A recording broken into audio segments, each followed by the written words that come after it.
Go7, Go7, Go7, Go7, Go7, Go7, Go7, Go7. Go7, king of the game. I believe in you, that's what he'll say. Nice and kind, leading cobalt ice. He's a blue, cute, and deadly little guy. Seeing through the fog, old gods he's slayed. Go7, Go7, Go7, Go7, Go7, Go7, Go7, Go7. Go7, king of the game. I believe in you, that's what he'll say. Nice and kind, leading cobalt ice. He's a blue, cute, and deadly little guy. Seeing through the fog, old gods he's slayed. Go7, Go7, Go7, Go7, Go7, Go7, Go7, Go7. Go7, king of the game.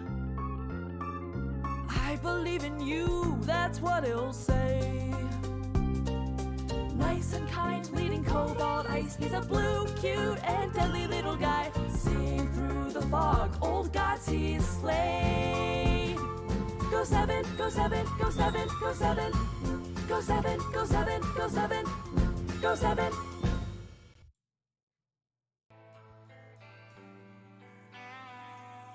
Hello, hello, hello. I was interrupting what you were doing? I'm so sorry.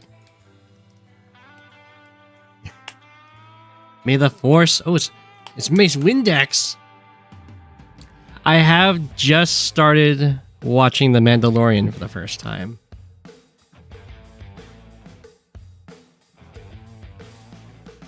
I'm shocked by how many characters don't recognize a Yoda. But I guess this is far past Yoda time. But he's famous. He's a legend. Hello, hello. So I believe this is the first one because it was a first-time submitter. Naberius Busta versus Juajuajua.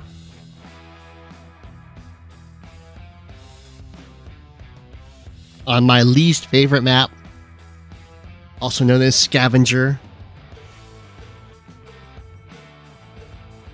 Now, I don't think Scavenger's a bad map. I just don't like it. It's fine. And I don't like it because I have a very poor win rate on it. Not necessarily because of any specific design. It was in Global League for a long time. I'm sure it'll come back. Havoc. Stitch monster greater than Scavenger? I don't even know. But there can be like recon rushes.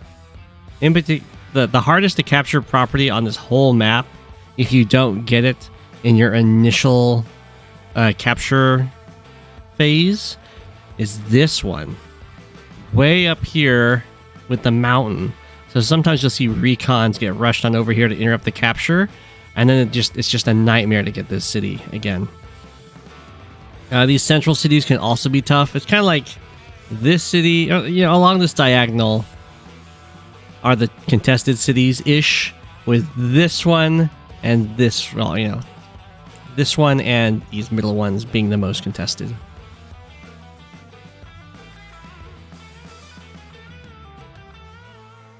The HQs can very easily die on this map. That's something to keep an eye out for. And this map can also make use of black boats that a lot of other maps can't, because there's a lot of these choke points in the center here that the black boat is just the perfect thing to bar the way. You can also build a battleship on this map, and get some work done, especially if you're covering your own properties. You played this against Shu in Live League for the first time and got destroyed. Yeah, I can see this being a bit of a nightmare to play in Live League. You can definitely do a lot of front switch shenanigans, which I am a fan of course. But we'll see how these guys do go about it. It's Kindle versus Andy. Classic Tier 3 Fog game, because they're both very good COs. Kindle, of course, has a much stronger start than Andy, because she has a day-to-day. And then in the mid-game, Andy's super is just way more than what Kindle's got going on. And then in the late game, if Kindle manages to get enough cities, she can be kind of even with Andy, being able to get like one-shots with her super, where Andy's super is going to be good as soon as it comes online and for the rest of the game. So we'll see how this works out. I would expect some recon aggression out of Kindle, although you could also do it as Andy and be pretty happy. I mean, you're going to lose your recon if a tank ever strikes it from a city, but that is how it be. Neither one, I think, is actually going to go for a recon aggression, though. So we're being rather chill. Another opening is to go fast artillery to try and break these middle pipe seams. And it looks like that is what the Andy player is cooking up. Okay. Kindle is going with just a later recon. I think that's still going to be fast enough to probably interrupt this capture, which might be its only mission in life. Oh, the artillery is not going to... Oh, no, it's going after this pipe seam. Okay. So anyway, as this is going to play out, I'm going to go recon into tank. Sure. Is as soon as... Assuming Naberius Buster is checking these pipe seams every turn, as one should, the artillery is going to be known about, and that's going to make this recon feel very comfortable going for any sort of aggressive harassment that might need to be normally thought about very carefully. Otherwise, like a tank will be able to hit you. But since the artillery was built as soon as possible, you know exactly what their unit composition is. And so the recon should be able to go ham without a care in the world. It is not going down into this corner, which I think is going to be a mistake. But it is going to be here to try and go for an interrupt on this city, I guess. Okay, yeah, that's a little weird to not go for the strike there. But that's okay. It's setting itself up so if Andy goes for this capture, you can have recon plus, I guess, tank to kill him off. It's weird that there isn't an infantry in range of capturing the city. So, like, if this infantry, instead of going over here, if it went here, it'd be covered by 2 tanks, and it would have the option to go after either city. It would have the downside of not revealing what's in this city, I guess. But having that option to go after either one, so if this infantry goes for the capture here and you have tank recon kills it off, and then you just start capturing that city yourself, which also blocks your opponent from being able to strike from it, I think that's just way stronger. Personally, but it is what it is. I would assume Naberius Buster was just concerned about what's going on with this city. Which is fine. Andy just charging forward with a double tank. So I would normally recommend not lurging or going with a tank first opener, and then in this kind of situation, I'd like the recon first, because if you look at how these tanks are working, they're not going to get anything done. The only way these would have gotten something done is if Naberius Buster had like rushed the top with recons or something, which is not very likely. So these tanks could be delayed a little bit and still be very happy, and instead have these early recons already going for these interrupts and being very annoying. And then they have the tanks following up after, ready for the subsequent tank battle. Because a problem you can often run into when you go for really fast tanks, it's a little weird that this wasn't finished off, but the problem that you can run into when you go for really fast tanks is they don't have quite enough vision to be used offensively, and instead spend turns just kind of sitting around. And if your tank ever spends a turn sitting around, it could have just shown up a turn later, and other things could have been done with that time. Is the logic. It's pretty weird that the tank didn't come in for the finish on this infantry, because Naberius Buster doesn't really want a tank to come down here, sit on the city, and smack this recon. It would get a little bit uncomfortable for Kindle, because there's a chance that you're just going to fail your kill with the 2 tanks here. And if that happens, then this 5 health infantry got away to be healed up, and the tank will get away to be healed up. And you'll just kind of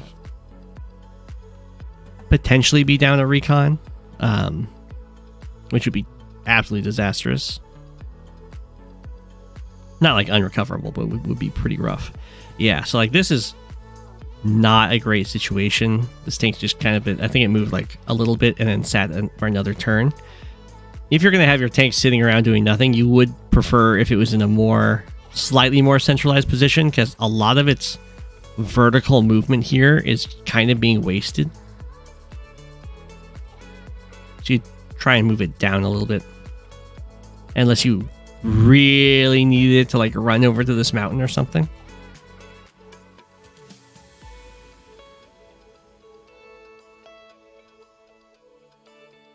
Okay, strike.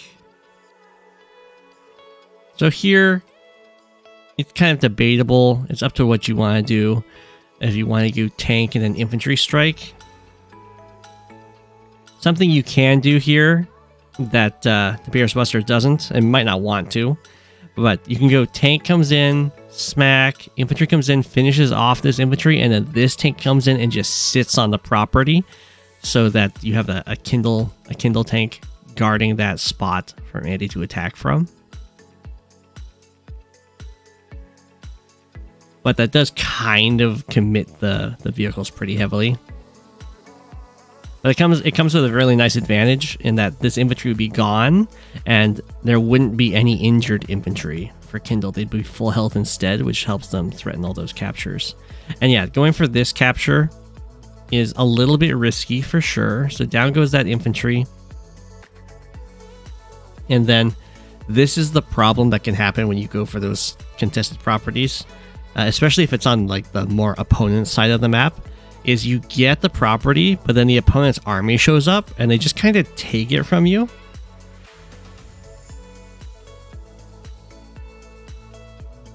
And you'll just be sad bears. We'll see how it all plays out. I mean, with the artillery here, it looks like it's kind of hard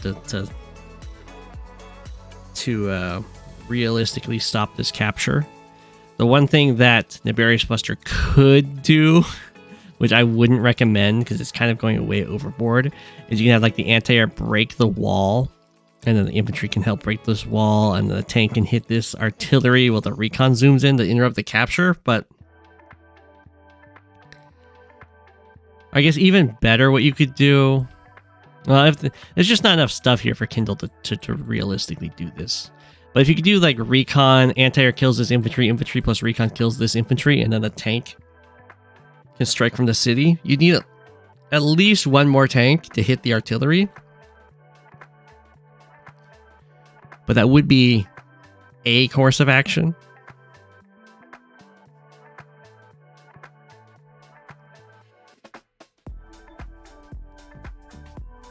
This is not something you'd want to do,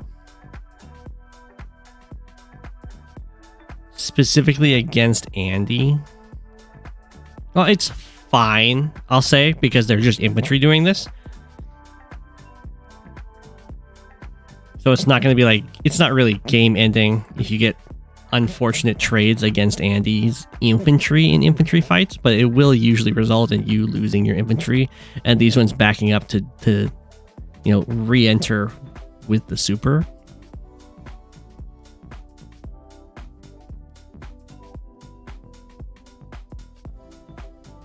Ooh, that's a bit of a gutsy call by Andy there. There's no real reason to attack from leave this as your wall unit, a 4 health infantry. I'd much prefer if the full health infantry came over. And then I don't think the artillery needed to actually fire at the recon. It's okay too. It's just you gotta keep in mind that whichever, like, it had the choice of firing on the recon or firing on the infantry, and it's just whichever one you don't fire on, you're gonna have to put a tank there rather than having an infantry as the waller, but that's fine. Looks like we're just gonna use tanks to wall this anyway.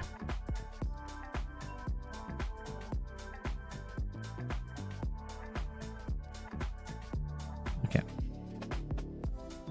So that's a pretty good position. I don't really like this infantry being so far forward, but otherwise I think it's a great position for Andy in the center. The good thing that Kindle's got going on is that these captures happened without a hitch, and Andy is kind of a little bit behind there.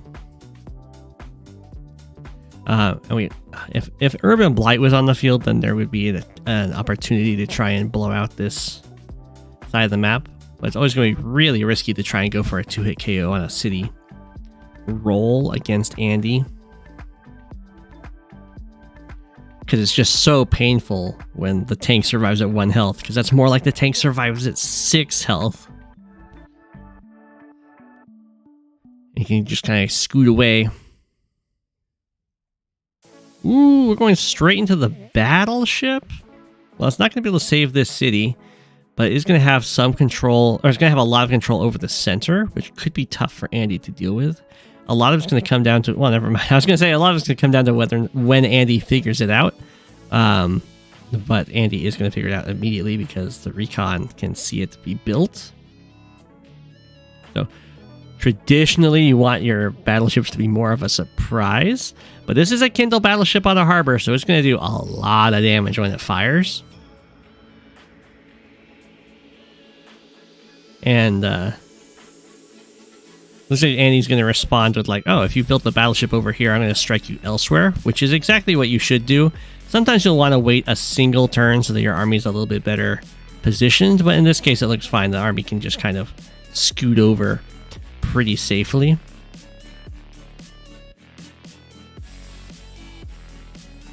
Like so. The artillery no longer being in range of the city is a little bit sad, but that's okay. We'll see how Andy decides to try and hold this, if Andy does decide. Another thing that can be pretty iffy is this city on the map can be blocked off. Like if Kindle had 1 more infantry up here, maybe it do take 2. Be like infantry like this, and then start the capture, and you can't break the forest very easily. It can be tough. But yeah, since Andy knows about this battleship, you would normally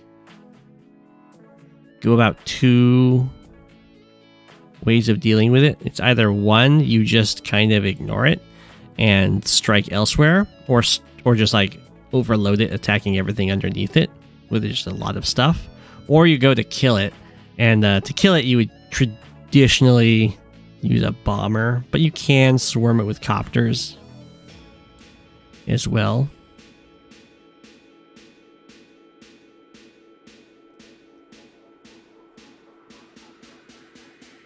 Okay.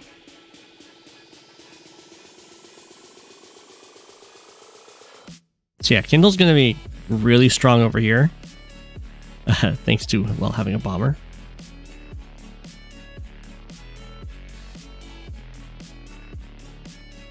So striking elsewhere is always going to be pretty effective. Looks like these cities are going to fall, which isn't going to be an amazing trade for Kindle, because it looks like Andy's going to just get more cities out of this trade than Kindle does. But Andy's not saving up for that bomber, so this battleship might be here to stay, which could be a problem. It does make it so Kindle's pretty good at defending this HQ.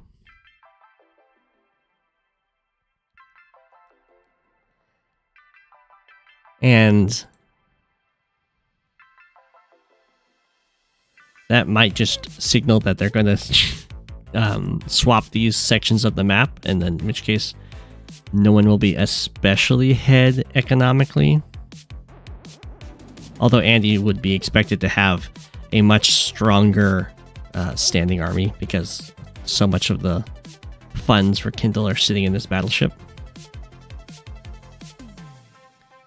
Loading 9k, so we might have the bomber next turn. Okay, we have the Urban Blight. So usually you want to do the Urban Blight when you can get some really good attacks from the city. So like this is a little weird situation where both of these units are used to try and take out this infantry when either one of them could probably have killed it from attacking from the city.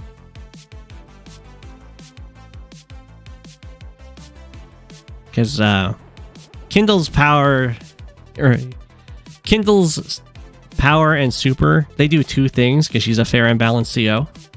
She has this day-to-day, which is plus 40% attack while in urban terrain.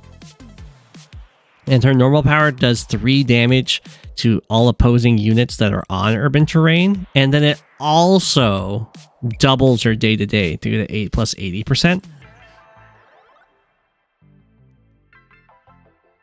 It does this because Kindle's just a what a gal. Okay, so that was a bit of a flop of a normal power from Kindle. It's like it does delay these captures, but if Andy wants it, it cannot delay it. If Andy like just attacks in here, which seems pretty decent, and then gets the super off of that, and then supers to these guys healed up, and then they just complete their captures. But we'll see. Andy is making sure not to pop the super right away. Very weird to do the builds right now. I guess it's because we just know that the bomber is something that they want. Okay, so Andy must not be thinking that the super is going to be on the table at all here, because otherwise you would super before and have a full health infantry go for that capture. Yeah, okay, we're just going to be chill with Andy. I would have been pretty happy with like a full-on slugfest kind of a turn.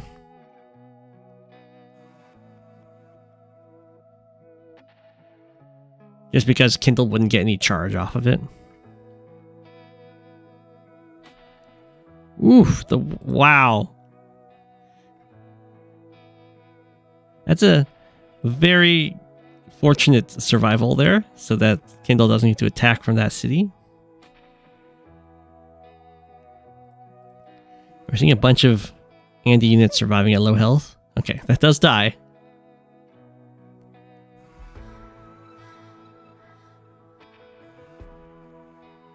Kindle running away.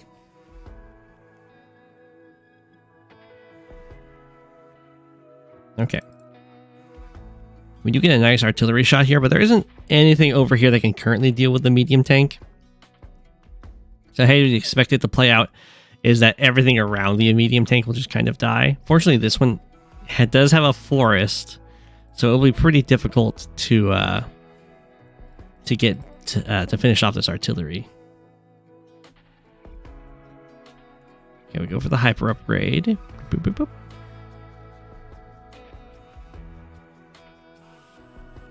Finish off the recon there. Little mistake, potentially. You don't really want to use your most forward tank to go for an attack like that, because you'd use them. I mean, it's going to be a 9 health attack instead of a full health attack, which might be why. But the most forward units have the most options as to what they can go for. So you usually use the further back units because they're more limited.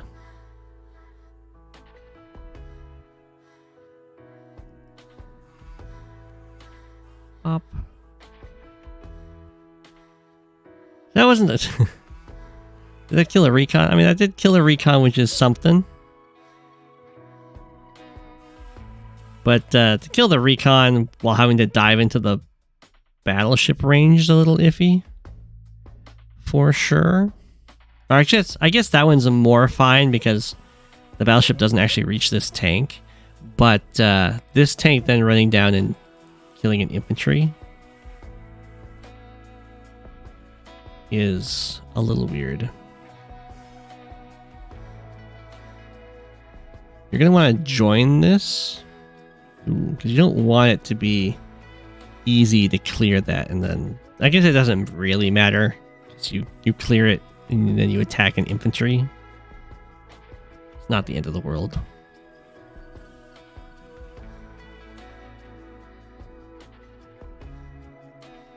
Okay, down goes the Copta.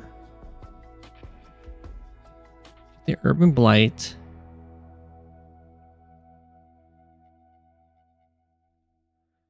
Oh, the battleship can reach down here. That is very unfortunate for your boy Andy.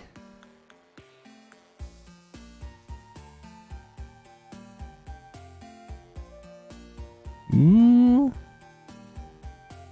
Overextension game punished. Oh no, and then the city doesn't get captured. If the city got captured and then Andy could just kind of pull back a bit, that would be looking pretty good. As is, I mean, Andy's still looking pretty happy. Down a little bit in like army value, but way up in unit count.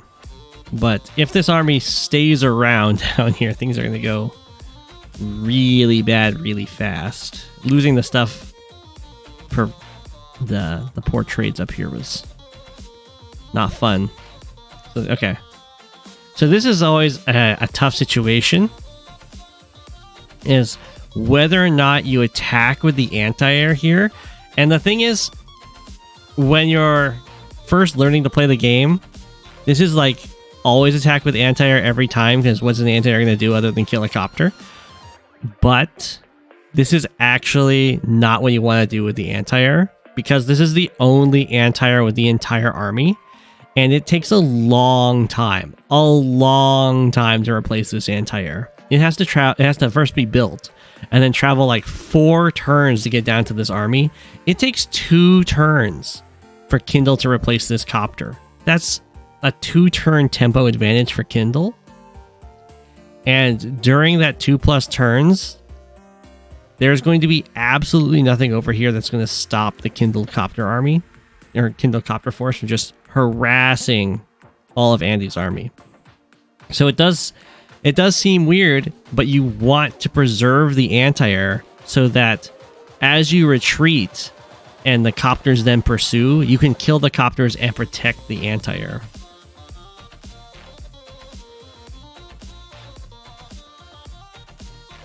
So you would only do this kind of attack. You're like, aha, I have my anti-air kills your copter, but then the anti-air just dies for free. Well, not for free, but it killed the copter. But you would only do this if you have either an anti-air like about to show up, or you just have another anti-air.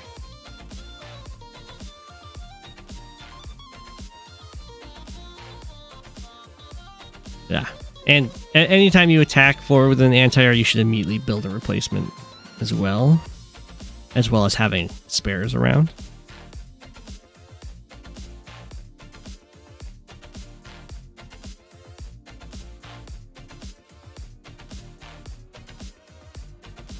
Down goes the anti-air. Copters are being a little cowardly here. They could probably dive in immediately. They do see one Andy copter. I guess they don't actually know if Andy has another anti-air or not. But 2 copters will pretty much always beat 1 copter.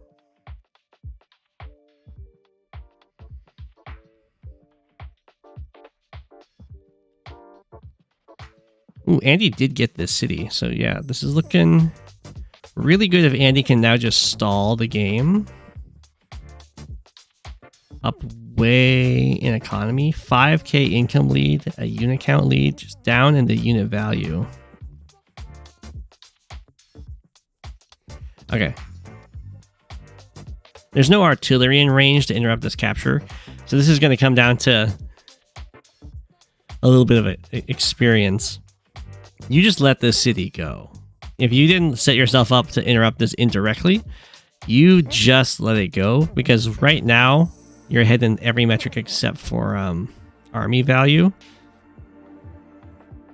So it's always going to take you 2 units to like permanently interrupt this capture, or 1 unit to temporarily interrupt it, and that's just going to start bleeding your unit count advantage away for very small economic shifts. You're gonna have to sacrifice some of your economy so that you maintain strong in your unit count and build up your army value. Because delaying this for losing a whole unit is not going to work out well for you. The income, out of all the stats that you'd like to sacrifice when there's standing armies on the board, it's going to be your income, because it takes the longest to impact the fight. It takes like 3 to 4 turns for the units you build with your higher income to actually make it to the front lines, where your unit count and unit value on the board impacts it immediately. If that makes sense. You want to, if given the choice, you've got a strong economy, you've got a strong unit count, but you're behind because of all the losses you took to get that economy, you're gonna have to sacrifice some economy so that your army doesn't just crumple on the board and then you lose the economy anyway in the following turns. It is very close to the base. It is. You'd want to defend this indirectly with like an artillery right here that could fire with a wall.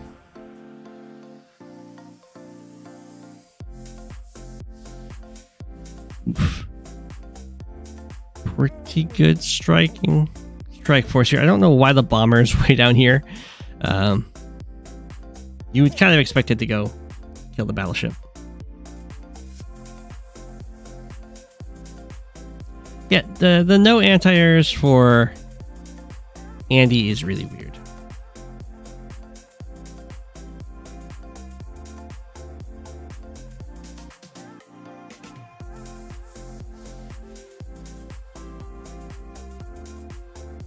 Okay. Yeah, this is something that bombers can run into. They do need really good information gathering. However, as Andy in particular, you can be very aggressive with bombers against most COs, including Kindle. Against Kindle, just make sure that they don't end up next to a city, because anti-airs do not one-shot bombers unless they have 30% or more firepower increase. And then I think it's a roll. So what you can do as Andy is the bomber runs up and like kills this recon, for instance, standing right here or right here. And then if an anti-air comes up and hits it, it'll hit it down to 1 or 2. And you get a ton of charge off of that, and you pop your super, you heal up to 6 or 7, and you just keep being a nice bomber, and you get to kill off the anti-air with the rest of your units. They'll have to, unless they have 2 anti-airs, then you'll be sad, or if they have a fighter. Or global damage does something.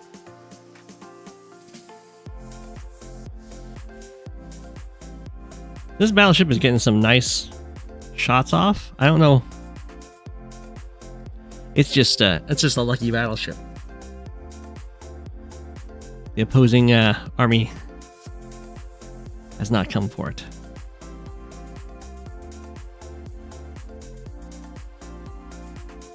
So I do like how restrained Kindle's being over here. Make sure all these units are within the battleship's range. No need to charge forward crossing this barrier when there's all these captures going on. You can just guard right here. It can get really dangerous if your army lurches or lunges past where your infantry are getting captures on cities, because it's just a very clear case of overextending and attacking for no gain. Eagle's got better battlecopters. So there we have a fighter from Kindle. I respect it. It looks like we're starting to transition to take out that battleship. Yeah, this is something you'll run into a lot. You'll be like, oh, it's a...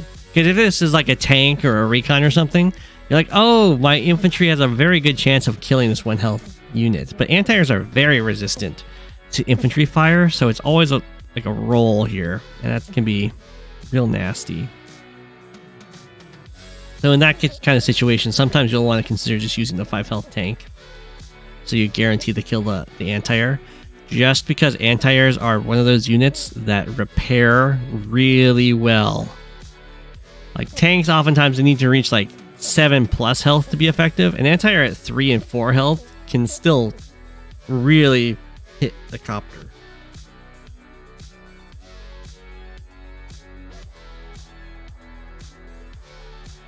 Something you would expect Andy to start leaning into is more big boy units and less of these tank copter compositions, because tanks and copters can get one-shotted, where like medium tanks, bombers, neo tanks, mega tanks, that kind of thing, they are much harder to one-shot and therefore are more likely to survive encounters and be able to be then grant a lot of value when they get supered up. They also build you a lot of charge when they get hit.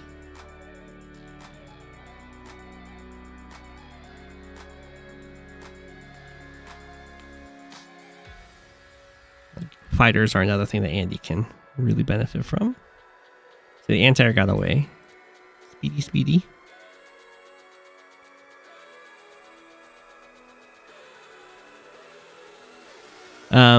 Another thing to keep in mind is it's often considered... That's a gutsy move. It's often considered that if you're ahead in economy, you don't need to make any moves, right? Because every turn that passes, you're kind of getting further and further ahead, or in this case, you're catching up more and more army value-wise. And it's especially good in this kind of situation where we have this really big battleship sitting around, because the battleship's strong if you're fighting in range of the battleship. But if Andy kind of sits back for a bit and it's like, you know what, I'm just going to start using my economic advantage to build a better army, then it's up to Kindle to try and take some of these cities back. And the battleship doesn't really help with that. It's too limited in its mobility. So Kindle's army also gets a lot weaker.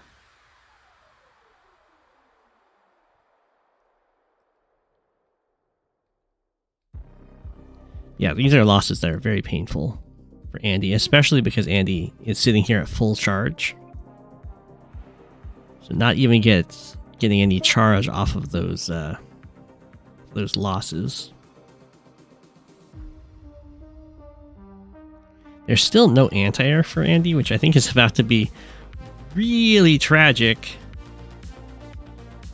when the fighter shows itself. Okay, it looks like we're going to go for the kill on the bomber. Or not the bomber, but the battleship. Boom. Very nice. And if there wasn't a fighter here, this would be pretty strong, because it's kind of difficult to clear the way. You'd have to have something else blocking over here, because the artillery and urban blight would probably be able to break through, and the anti-air can strike from the city. But which is probably why these guys got shot. But this would normally be a really great blocker, because an anti-air doesn't one-shot the bomber. But fortunately for Kindle, there's a fighter here.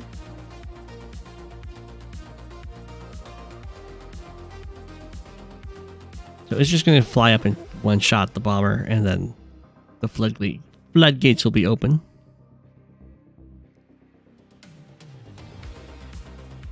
That's what I was saying. Anti-air at 3 health, especially as Kindle, it still does a lot of damage.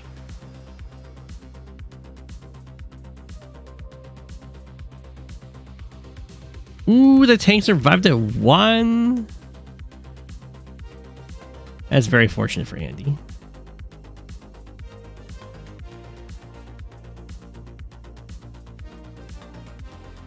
Still gets killed off, but all good.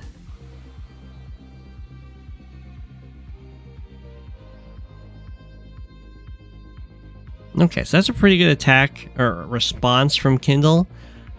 It's not like a game-ending attack, but composition-wise, Kindle's looking very nice. The fighter has no answer on Andy's entire board, so all of the copters are going to be vulnerable to that, and there's nothing that really deals with these medium tanks very effectively. Andy's just tank artillery right now, artillery and copter. So I guess the copters can deal with the medium tanks, but not when there's the fighter sitting around.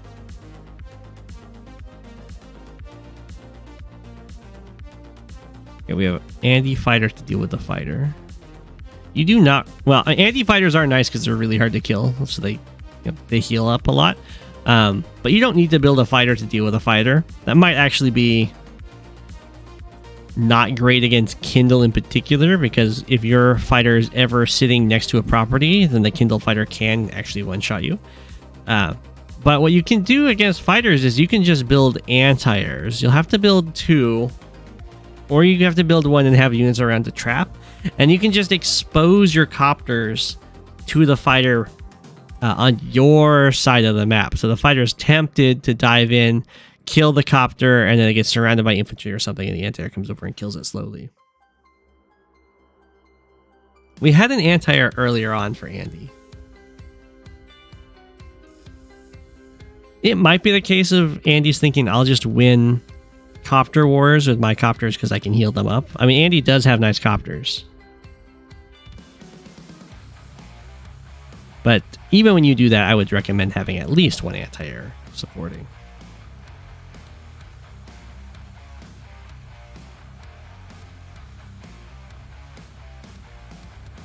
Andy's still up 3k, now 5k, which is nice.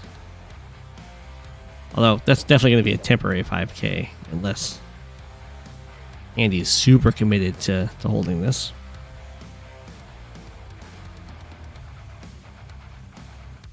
Ooh. Oh, Kindle made a slight mistake there. If the recon attacked from over here, then this infantry could clear, and then this infantry could start the capture. That's a little painful. It costs 2,000 income. Effectively, because your opponent gets another 1k and you're missing out on 1k.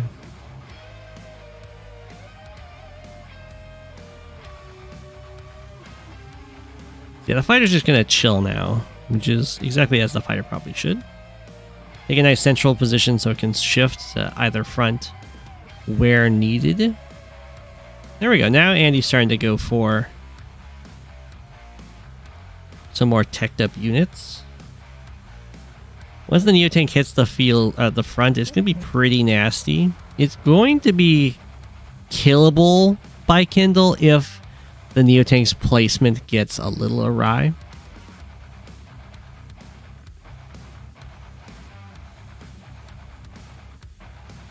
Okay, it looks like we're just going to take that city for free. And he's like, you want to trade? Ooh, and then Kindle gets these cities. I do agree that Andy has to back off over here because so much has been invested up here. So yeah, definitely let those go.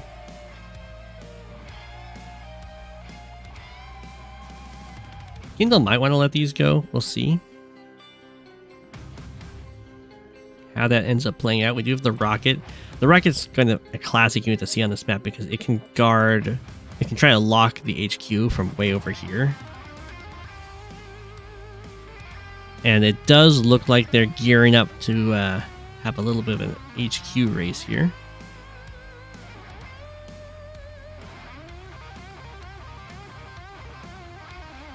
Okay. Your tanks be moving.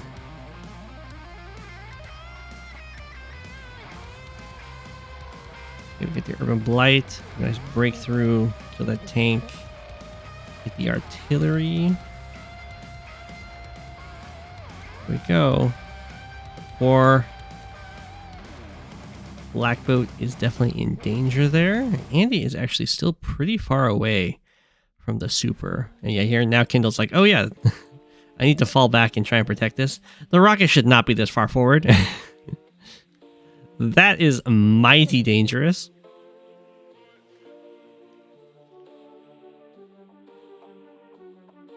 Can Andy attack fighters on a property safely if he doesn't have his super ready to be popped?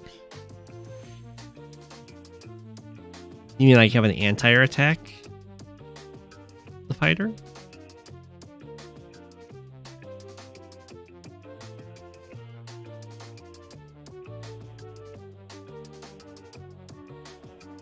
With the idea being that Kindle can replace the fighter with a tank to kill the anti-air.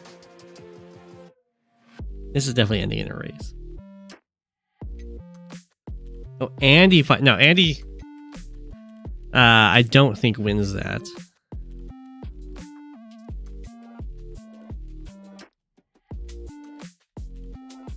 I could be wrong. No, I think Andy probably does win that, unless Kindle can pop like the super and then strike back on the following turn. Maybe.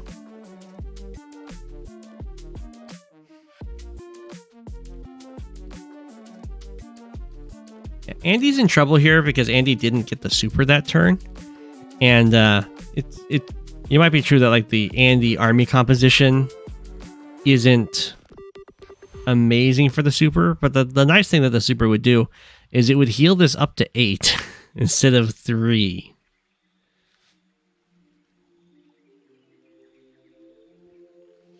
Which I guess it doesn't matter too much right now.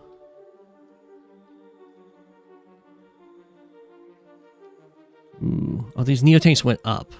Okay. Yeah, we're gonna have double artillery in range of it anyway.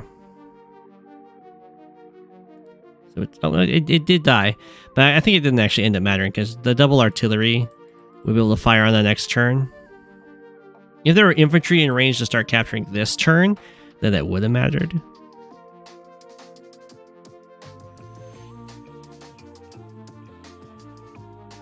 Okay, so some of these attacks from Kindle did not matter. Like attacking this infantry doesn't matter. Attacking this infantry doesn't matter because that just gives... They'll just heal up to full. And what Andy has to do here is kill this black boat and start the capture this turn. Which is not going to work out, I don't think.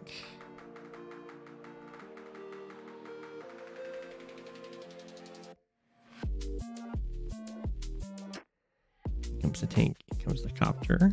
This is looking pretty bad for Andy down here. If the artillery was in range of this, that would be definitely a lot nicer. Okay, the Neotank went for the strike.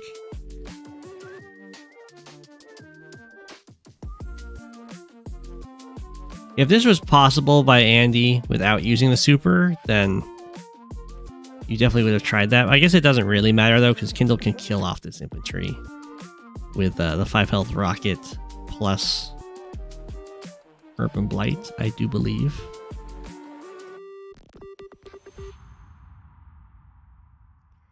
Yep.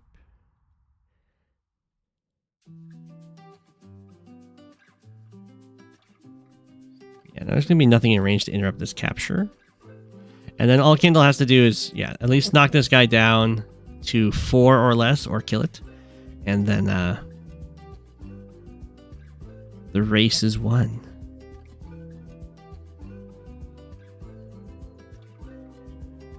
Did Kindle not attack this fighter from the city? What happened there? Where'd the fighter come from? 1, 2, 3, 4, 5, 6, 7, 8, 9. Sorry. Slight mistake, it doesn't matter.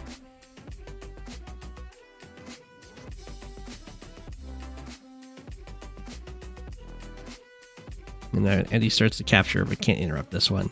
That's GG HQ race.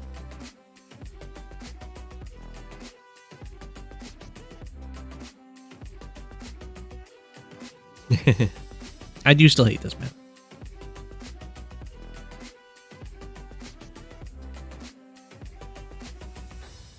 GG, well played. It's true.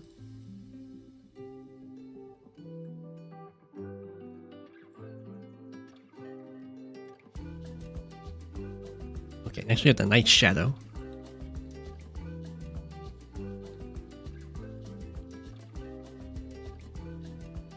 versus Dumpling YZR2 on Scandinavia.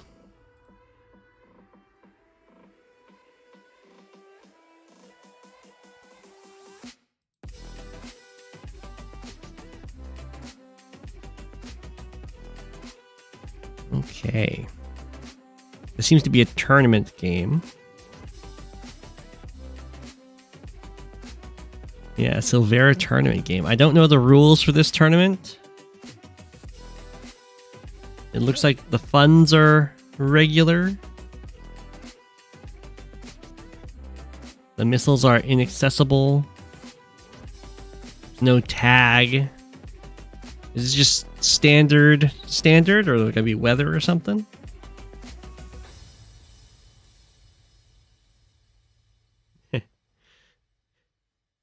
I know Drake versus Kindle. Drake is favored, at least in Fog.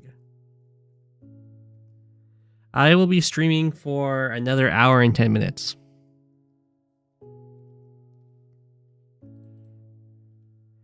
I would imagine Drake is favored here because we got the black boats.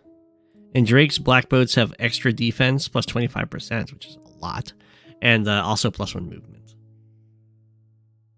It's an Age of Empire themed tourney. Ah, it's the map. I do not have enough experience in Age of Empires to recognize any maps. The macro in Age of Empires looked like an absolute nightmare. So I never dove into it that much.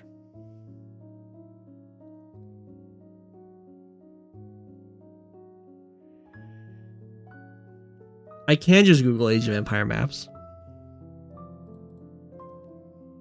Well, I know which one this is. This is Scandinavia. I don't know if it's a famous Age of Empires map, though. The first map. You play a lot of Age of Empires. Nice. Am I right that the macro is an absolute nightmare?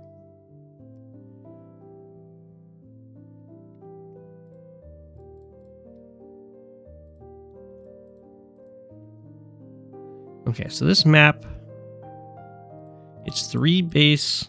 I mean, the bases are so close together, right? I guess it's base, airport, versus double base is the idea. And man, are those HQs far away from everyone.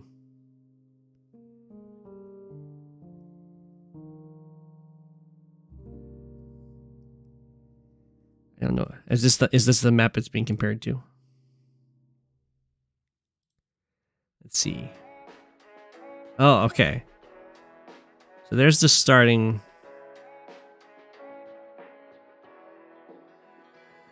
So I guess in this case it was rotated or something. Yeah, it is rotated. So the HQs are where you're normally starting as civilizations, it looks like. And then the corners are just kind of normally forests.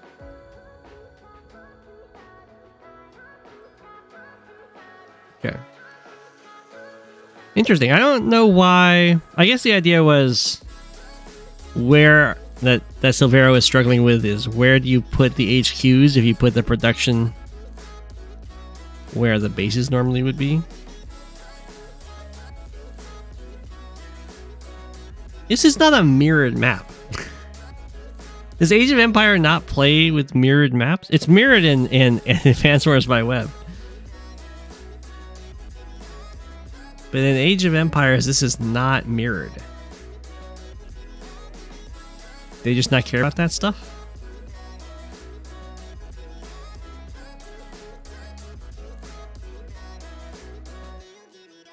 You like the boom.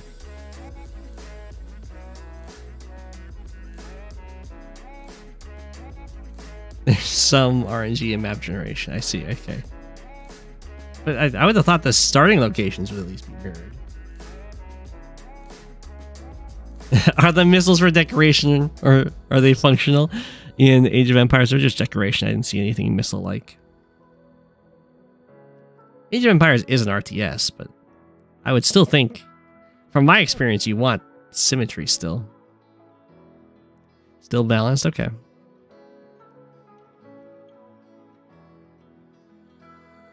Close resources. Missile silos are a tease. It's true. Okay, well, we'll see how this plays out. HQ's being so exposed would lead me to think we're going to have some sort of a... well, I love this play from Dumpling, but some sort of HQ pressure. So, the Night Shadow kind of goes with what you would expect to do, which is you have your black boat zoom on off with an infantry to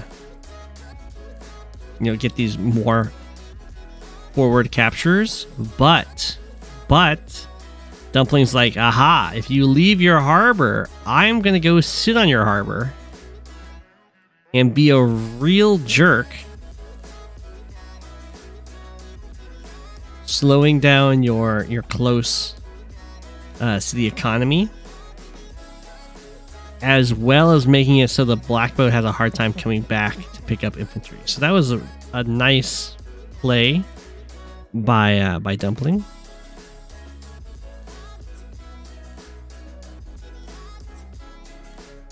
I like it a lot. I think I might have been fine with the Night Shadow,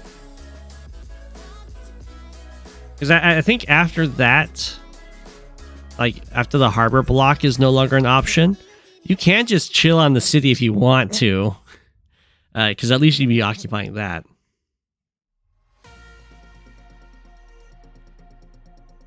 Yeah, and then you have to build an artillery rather than an early infantry on your one base here. And then the artillery still has to like move to fire. Okay, this does not need to run away. That black boat should not have run away.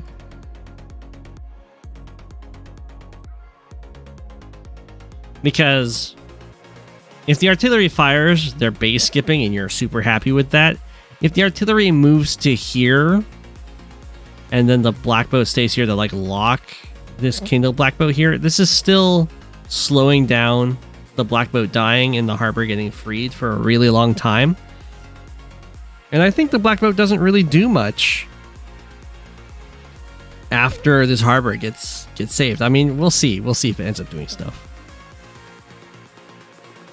I think Dumpling was fearing that black boat stays here, artillery then moves here, and then an infantry gets built, and then the infantry can replace where the artillery is, and the artillery can go into a spot where we can start firing on the black boat, and then but that takes like 5 turns to kill that black boat, plus.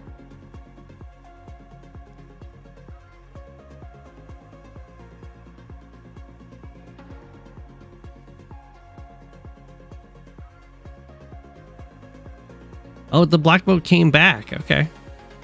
Oh, the black boat came back because the Night Shadow did not stand on the harbor with their black boat, as they should have. I guess the Night Shadow wanted to do a double pickup, but that gets blocked now because the idea was you pick up this infantry and this infantry, and then you go 1, 2, 3, 4, 5, 6, 7, or 8. But now this is blocked. Although I guess 1, 2, 3, 4, 5, 6. Wait. 1, 2, 3, 4, 5, 6, 7, 8. Okay, so Drake can still do it because of the +1 movement.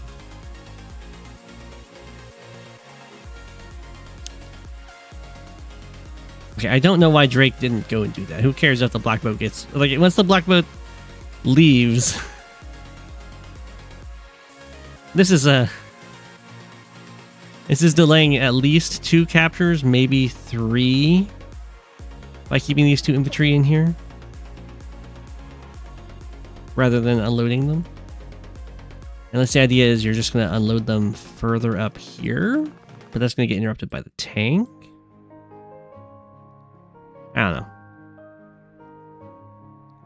I think once you get the harbor, you don't really care about the black boat anymore, right?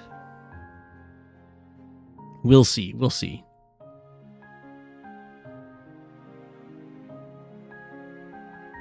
Bam. It did. Ooh, it died from that tank shot. Okay. This is a very weird spot to put an infantry.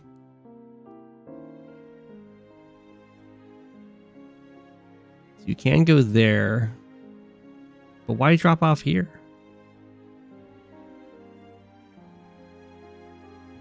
I understand dropping off up here to get this spot. But why not drop off over here? Because now this infantry can't move to here to go for this city. It's out of range.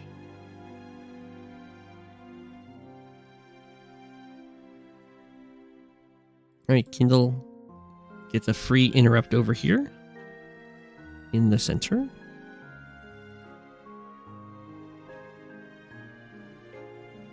We have a copter built by Kindle. Okay. Looks like we're gonna go with the join cap to make sure that this city gets captured for the Night Shadow. So, you know, Kindle will be pretty happy about that. The city still falls or gets captured, but effectively got to kill an infantry out of it. Black was down to 14 fuel. We get a double boost. Nice and fancy.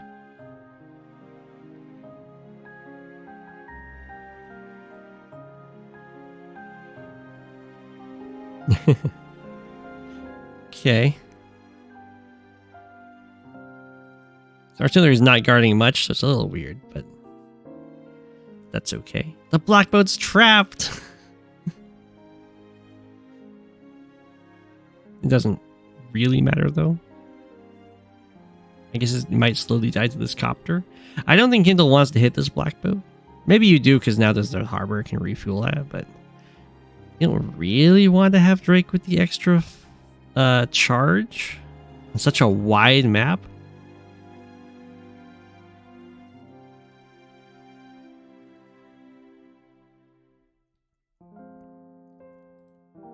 I don't understand what these guys are doing. They are not protected by vehicles. And they can get smacked.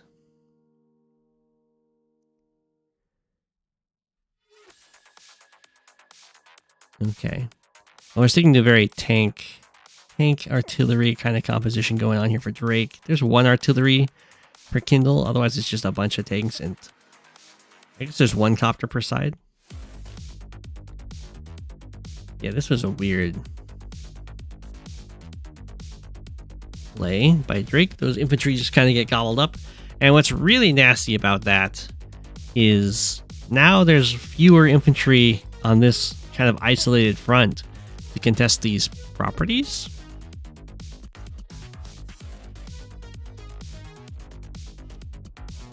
Kindle's taking a very centralized position. The majority of the army here.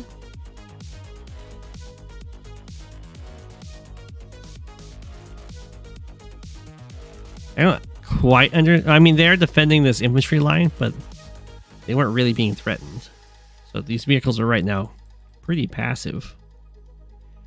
This is more of like what you might see in like fog positioning, where the vehicles are kind of far back, so they're not so easy to lunge forward and hit. But in standard, that's not really a thing. You know exactly where your opponent's units are.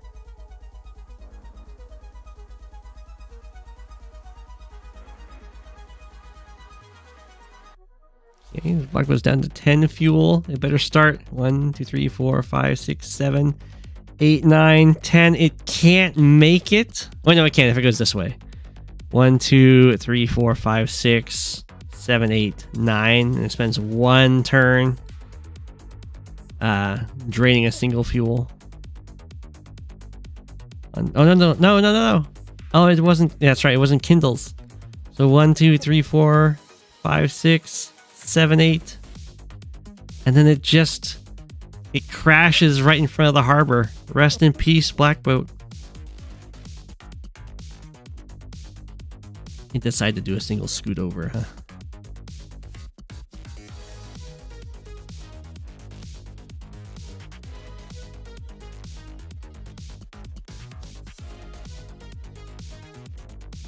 Okay, well, this city is available to be struck from, so Drake can definitely get broken on this front.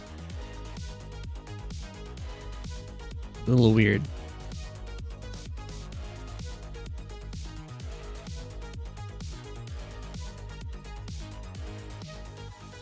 It takes out of range.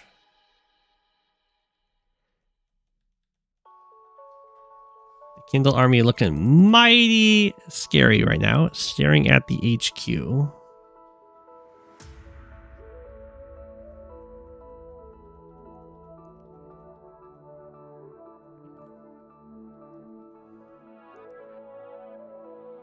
Do have more Neotanks on the way, which is good. We're going to start going for the HQ. Fortunately for Drake, it can't be fully surrounded. It could end up being really bad for Kindle. Fortunately, these HQs are really just kind of out there, so it's not a huge overextension to dive at them like this.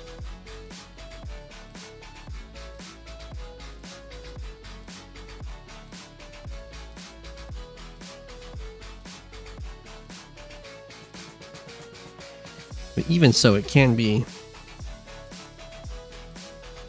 pretty nasty. That's a nice little black boat placement though, because for the HQ, like, Kindle loves to attack from properties, but if you're capturing an HQ, you don't really want to attack from it. So you've kind of got this wall where the infantry sitting on shoals, which isn't the best terrain, but it's got a black boat on one side of it that's a tough unit, and your opponent's infantry on the HQ on the other side. Can I review the Bulk Galaxy one?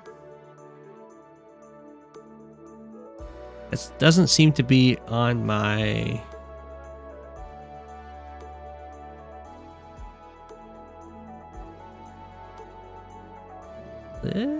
Unless it's been something that's sitting in the DMs. Are you a new submitter? If so, you can send it to me on Discord. I'll review it next time.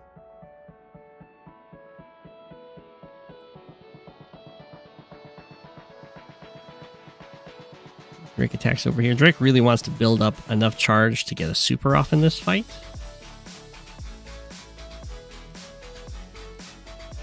Down goes the copter. We go for the Urban Blight. Okay. Ooh.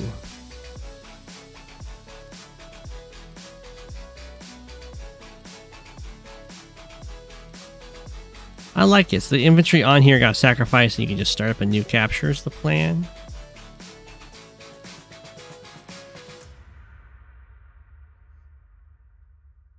The fight down here looks like it's going in Drake's favor, but it's not fighting for an HQ. It's just fighting for properties right now. Drake does have the super, and the super is going to do a lot of damage. Any guesses on how much? It would do... well, 40,000, maybe 50,000. It's gonna be more than 20%. I think it's 40,000. 20% is the minimum it can do. But for units like the copter tanks that are injured, the 2 damage is 2/3 of the health of this tank. That's 66% off of that unit, for instance. If all the units were full health, then you would just take 20% of the army value and knock it off. But for some of them, it's going to be more than 20%. So I want the actual value, and I think it's going to be 40-ish thousand. We'll find out. Oof. Yeah, it was closer to 50,000 than 40,000. 46,000.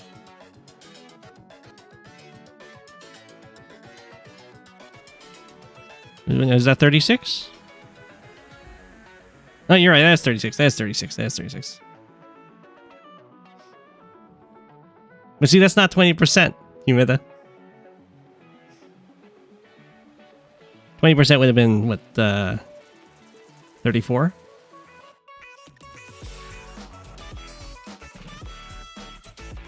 But the reason it's not just 20% is because the army value is, the damage is dealt to each unit. The army value is calculated from all the health of the units, but some of the health of those units is taking more than 20% of their value.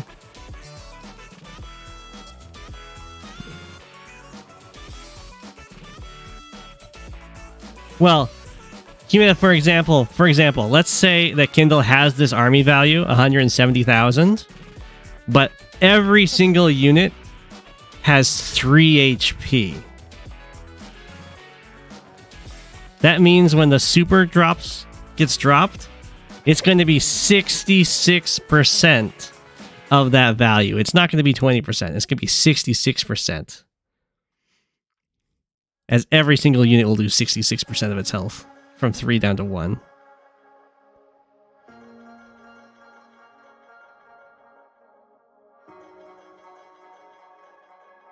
So if you have injured units, you get hit extra hard army value-ish wise. Which is why you often see people join units, right? Because if you have 2 5 health tanks, for instance, and they get hit with a super, or for the 2 damage Drake super, they will take 4 tank health and damage. But if they join together, you don't lose any army value joining 2 5 health tanks together. Then they only get hit for 2 damage, so they take half as much damage. So you'll often see people join injured units together before they get hit by a global damage super in order to preserve health and value. That's true. If all the units were at 1, then the army value would not change at all.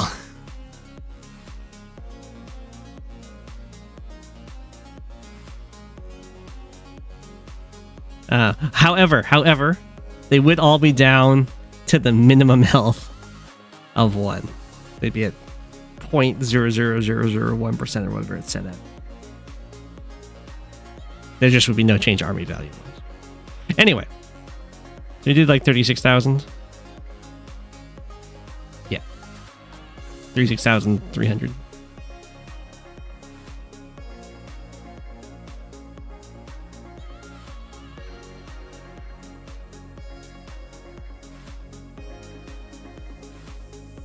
Would I say that trying to repair units versus global damage is a priority? I would say so. It can be very good to have units sitting on cities, kind of like Kindle does here, so that on the next turn, these units will be full health. Because if you're looking at it as how can I make my money work for me in the combat, or like work for me in the game the most, spending your money on the front lines is always going to be the most impactful way it can be used. So if you were looking at this, like, I can either spend 2 tank health way back on my bases. In this case, it's not way back, but like over here, it'd be way back. Or I can spend 2 infantry health and value either on the front lines where it can immediately attack, or I could spend it way over here on my base where it walks for 7 turns to then attack. You're always going to choose the ones that are right on the front lines because that can impact the game the most, making your money kind of work for you. And that's why you want to do the repairs in that kind of situation, provided that the unit doesn't have something better to do.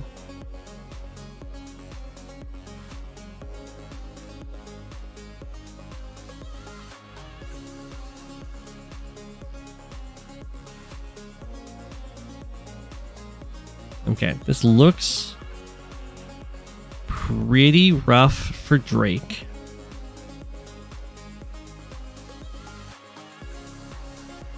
Because this is going to be join capped. And you'll have to knock the infantry down to 1 or less, because if it's left at 2, it will still get the capture off.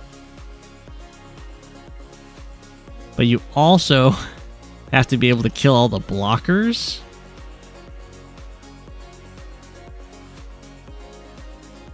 So this looks like it's GG as far as I can tell.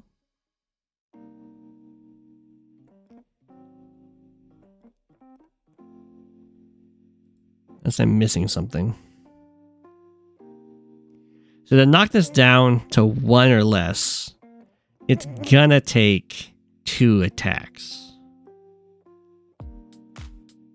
I guess Drake does have an out if this anti-air dies and this neo tank dies, then this infantry can join in with like a little sacrificial attack.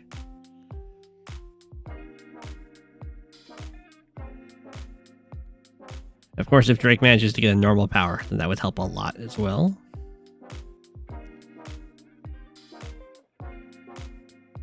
Okay.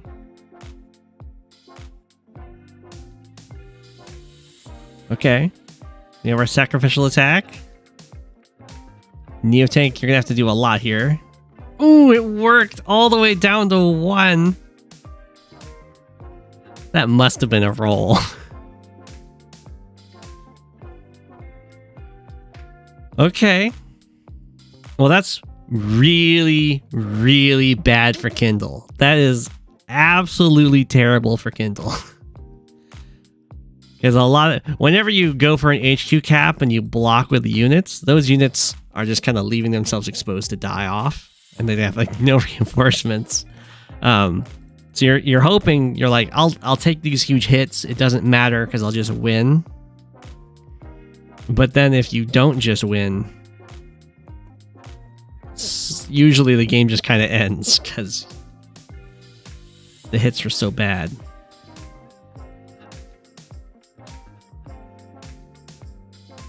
We'll see.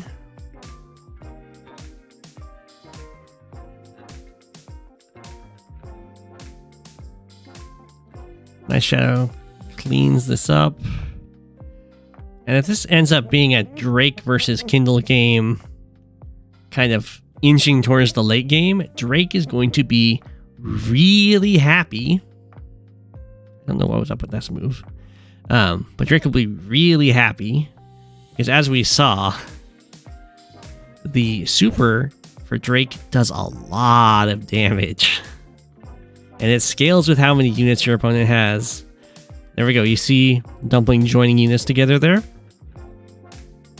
So it's a big difference between joining and not joining here. If you don't join, you take 2,800 damage in value. If you do join, you take 1,400 in value. And then you also just repair back up to full. So if you don't join, you're left with a 6 health tank and a 1 health tank, and the 6 health tank is repaired up to 8. If you do join, you have an 8 health tank that repairs up to full.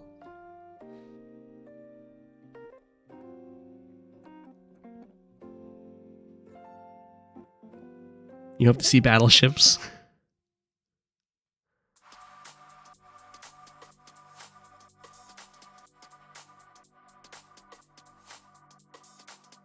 Typhoon. Oh, and something to think about is, for one, Drake is forced to go for this play with the infantry attack and then the Neo tank attack. That's a forced. That's like the only possible avenue for success. So it comes down to the other player to not put themselves in a spot where they can lose to RNG like that. Assuming you're ahead in the game. If you're both, if Kindle's feeling behind in the game, then you would go for something like that. You're like, it's going to be a roll, but that's better than just guaranteed loss.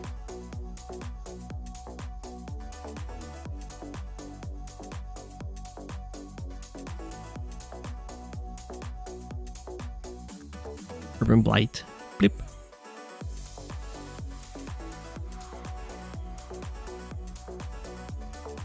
Yes, you could. You could get your battleship all the way up this way and try and lock a base. It would be really tough though, because there's an airport right here and another harbor that could build a sub.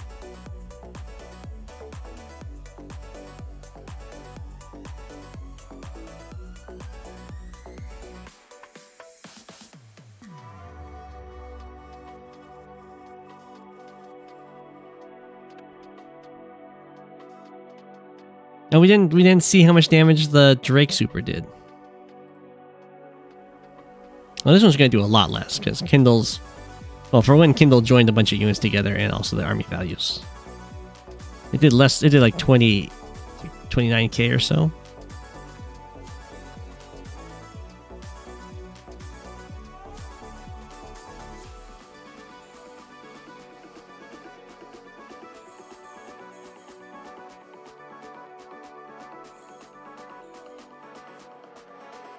Okay.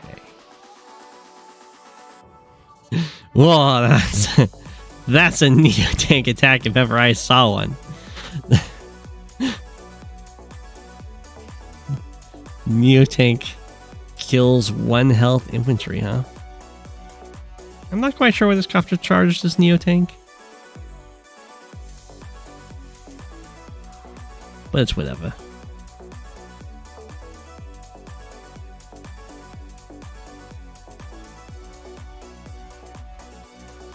Okay.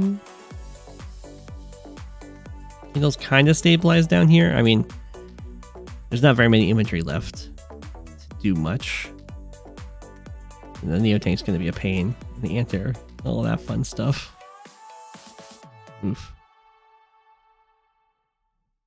Drake is up by a lot of economy.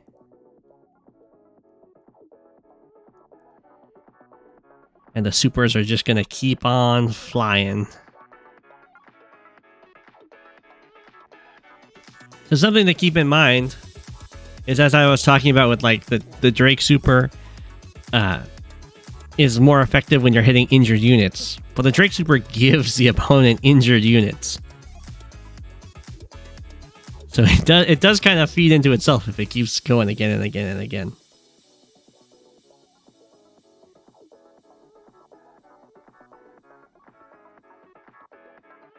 Like, their army value goes down because their units are injured, but the damage they take will not.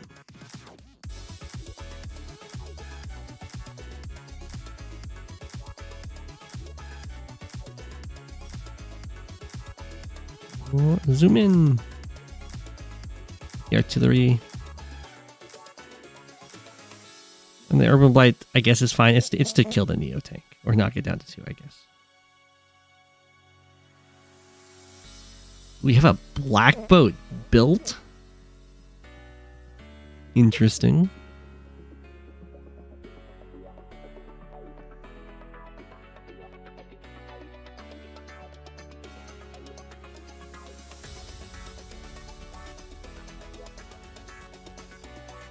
So Drake would really like to get the super this turn, but didn't really go for attacks that would get the super this turn. But the reason Drake wants to get the super is because when you're a super-based CO, you want charge efficiency. You want to get every little bit of charge that your units have to be used on supers. You don't really want to have turns where you're like half a bar away and then your opponent can attack you and waste a bunch of charge. See, like at this point, every attack is wasted charge for Drake, which is less supers, which Kindle really likes. Less rain. And we saw more units getting joined together, as is the way to do it. That did about 30,000.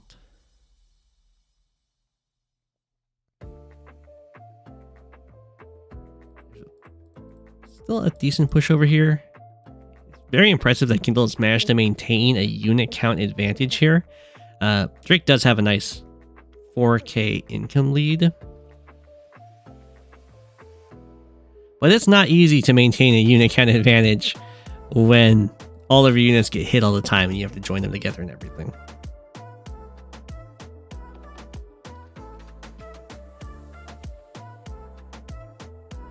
Since you passed the HQ on the way to the base, you might consider stopping there.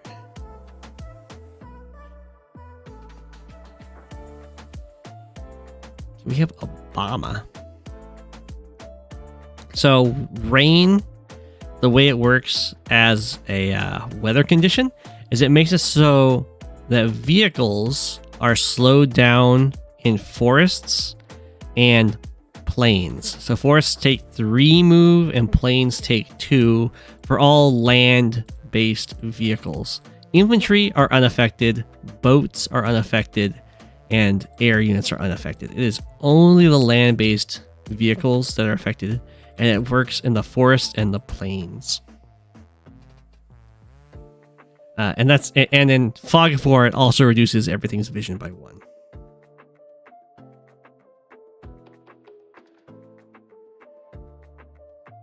You just had a funny idea of a video exaggerating on the math of global damage.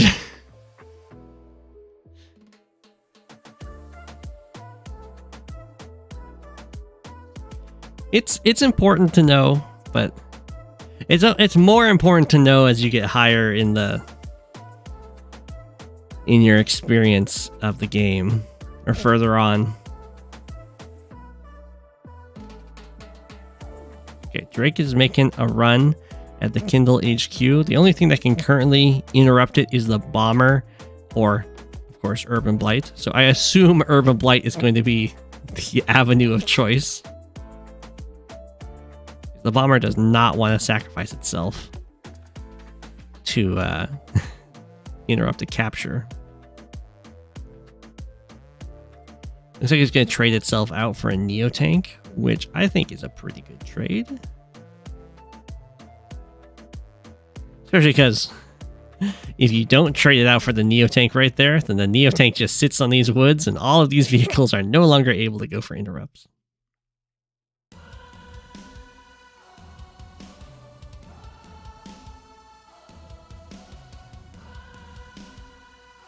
Okay, here's our Urban Blight at the end of the turn. Now, I think Drake can win this. Maybe not, actually. If there wasn't the Urban Blight plus 10% firepower, I think Drake could just win by using the normal power, having this Neo Tank attack this Neo Tank up here. And you pop the normal power to knock the bomber down to 9, and then your anti-air can kill it. Well, then your other anti-air just kills off this infantry and stands in these woods. It might still work.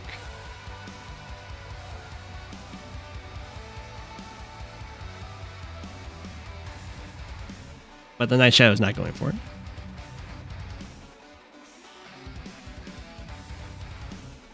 I think it would work. Well, I'd have to see the damage calc, I guess. Well, it doesn't really matter if this lives at 1, though. Because the you have to knock this down to 2 or less, and a 1 health bomber can't do that. So yeah, the only thing I would change about the Night Shadow's turn here is I think I'd have this attack this Neo Tank to get the normal power and then do stuff, rather than have the attacks over here trigger it. I think this is still GG. Regardless, yeah. And Dumpling has resigned. So much rain and so many joins.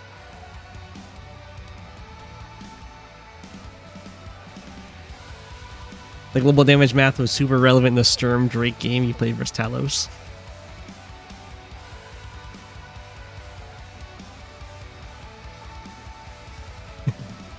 What a game.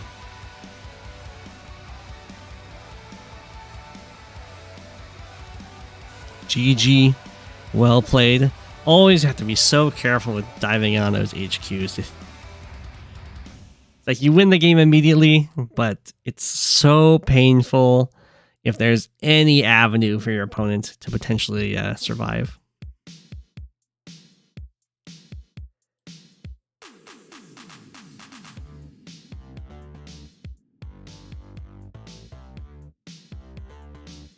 All right, Michael Jackson. We'll do. This is the first time I think I've ever done this.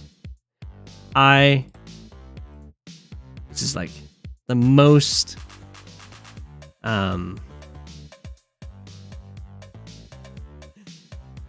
real version of first time submitters get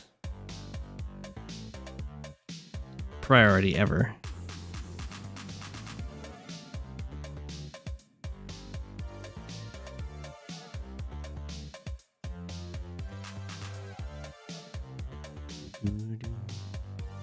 GG.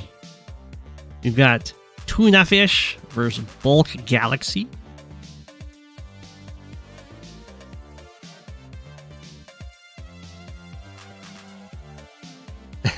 You can always send some games.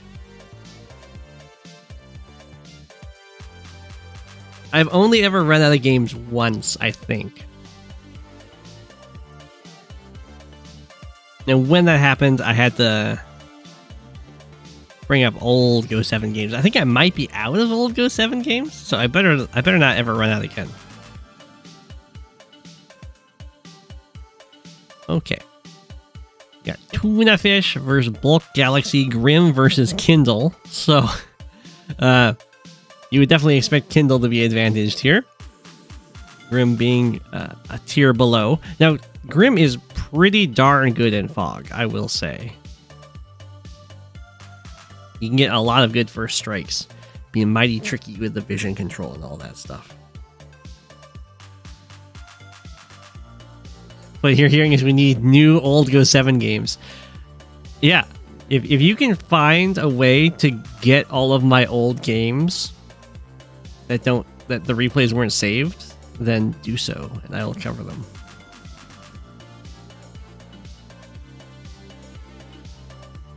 All featuring Sturm and Grit. Wow. I did not check Trunith's site. I don't know what that is.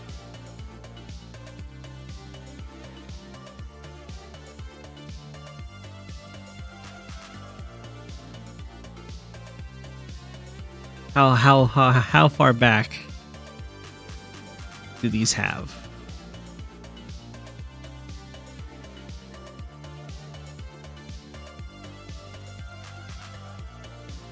I have so many games.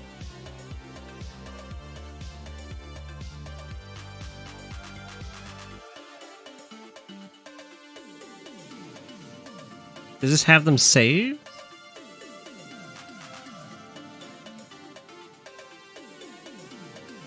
Oh no, this just has a list of my games. It doesn't have the replays saved.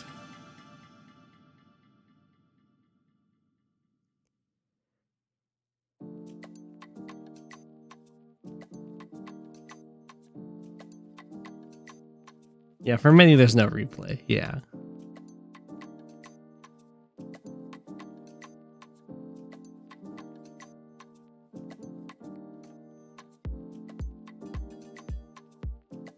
Oh, no idea. Look at me. Trying out Sami.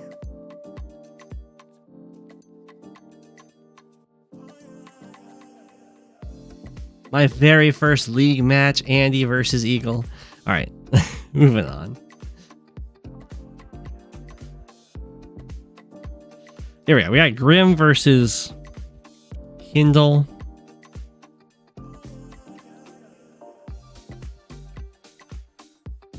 I would definitely expect Kindle to win this.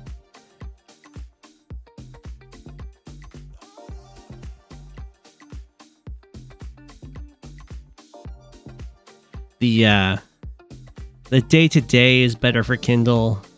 I guess it doesn't matter too much. Usually Kindle gets one-shots when attacking from properties. So against Grim, those will still be one-shots. There's no difference there. We do have a nice transport copter opener from Grim. Love to see it. And this will be a very happy transport copter opening, because this artillery is going to be revealed. And actually, for Kindle, this artillery should just be built a turn later, because if it's on a property, either this city or this harbor, it will two-shot this pipe seam. So there's no advantage to going here and taking 3 turns to fire, rather than just building a turn later and taking 2 turns to fire. The pipe seam gets broken either way. You can just get another infantry out sooner. That's exactly what Havage was saying. The arty is a turn too early.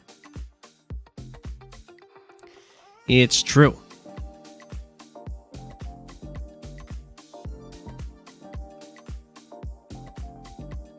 Okay, Grim going all out with this transport copter. I love it. The drop off over here, get this to pick up immediately from a backwards infantry. It's good. It's good. You love to see it.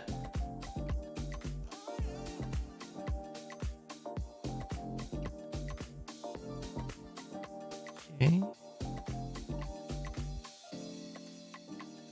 Yeah, and now the artillery just kind of awkwardly spends a single move to get out to the city. It's fine. In that situation, that's what you do, because it's closer to the front lines, and you'd break the pipe seam in the same number of turns. Plus, this way it does reveal the build a little bit less. Oof. But going a slower transport copter build is always going to be much worse, of course.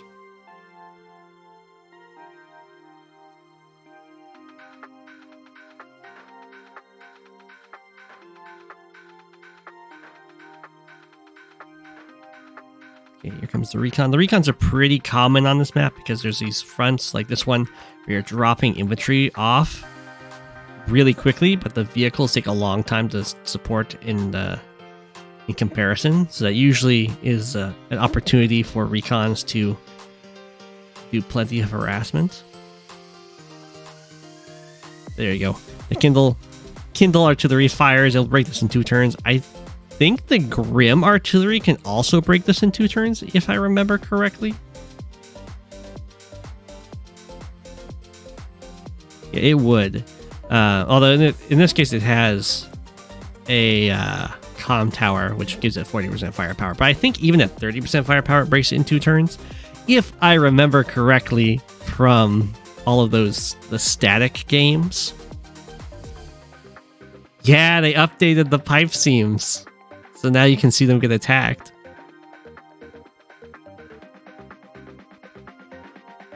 I don't think I've ever played on this map, or maybe I played on it once. I like it slightly more than Scavenger. I do prefer the HQs on this map.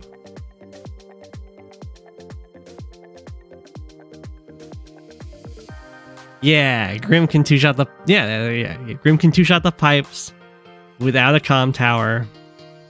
That's right. Yeah, Lash can do it from a city. Kindle can do it from a city. Lash can do it from missile platforms. But it matters on the static, because you start with an artillery sitting on a pipe to shoot down pipe seams, and Grim can break it a turn faster than everyone else. I don't like Scavenger because I lose on it. It's a fine map.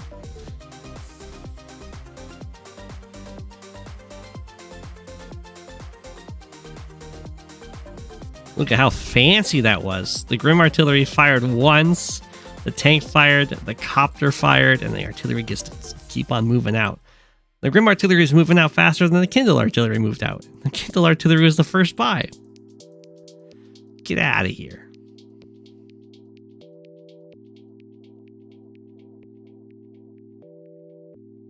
Okay, so no fighting has happened yet. Grim does like to be really patient, so as to try and get as many first strikes as possible, since those units will be mighty flimsy. And you'll also tend to see a lot of Grim air units. In this case, Grim is banking a ton of cash. 18k? Not quite sure what's up with that. But some units that you'll see a lot from Grim are copters, with the idea of Grim copters can one-shot the opponent's copters. The opponent's copters can one-shot your copters. Anti-air one-shot your copters regardless. So you like, there's not much of a downside to having your minus defense on your copters, since they tend to get one-shot so much anyway. The other thing is stealths can be pretty popular with Grim, so that might be what we're about to see. No, we're gonna see a battleship. Okay. I don't know if stealths are allowed here or not. Stealths can sometimes just be randomly banned. But stealths for Grim are also pretty nice, since they're, you know, stealthed and don't get hit. Or if they do get hit, they tend to die anyway from the fighters. So you tend to be like, oh, it's all upside. A Grim battleship seems fine, unless it, you know, runs into a little squadron of copters and then is suddenly very quickly not fine. 1, 2, 3, 4, 5, 6. It could have been used to shoot here, but I think it's trying to get its first shot to be of a little bit more value than shooting and interrupting a capture that could already be interrupted. I think it wants to hit a vehicle. Getting off the harbor also makes sense, because you don't really want to have it get smacked by an urban blight.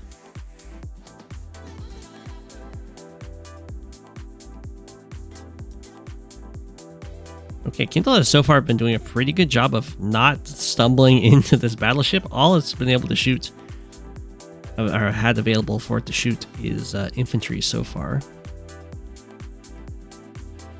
It does shoot an infantry. That doesn't... I don't think that necessarily reveals the battleship exists, because I think an artillery can... Well, an artillery with double comm tower as Grim can definitely one-shot an infantry, so... I think battleship would not be the first thought. Although it's a little weird for the artillery to be in range to shoot that infantry in particular, because, like, where is it sitting? It's not sitting on a city, it'd be sitting, like, next to a city. It wouldn't be in the forest because it's out of range. Okay, Grim does a good job of playing around the Urban Blight. You don't have... The best ways to play around Urban Blight is to just not have units chilling on properties while they're in transit. So the only units that get hit are the ones that are going for captures, the ones that have just been built, and the black boat on your HQ. That makes the Urban Blights that just get fired off on cooldown be really ineffective. But in this case, a nice situation for Bulk Galaxy is this breakthrough, and to get a use out of the increased day-to-day. Get this nice one-shot. Although the one-shot might happen anyway. I keep forgetting we're fighting Grim.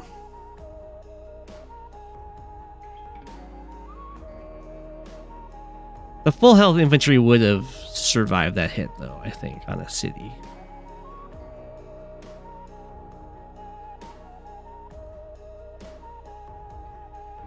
Okay, so the battleship is going to get the fire out of the tank. Knock it down to 1. Finish it off.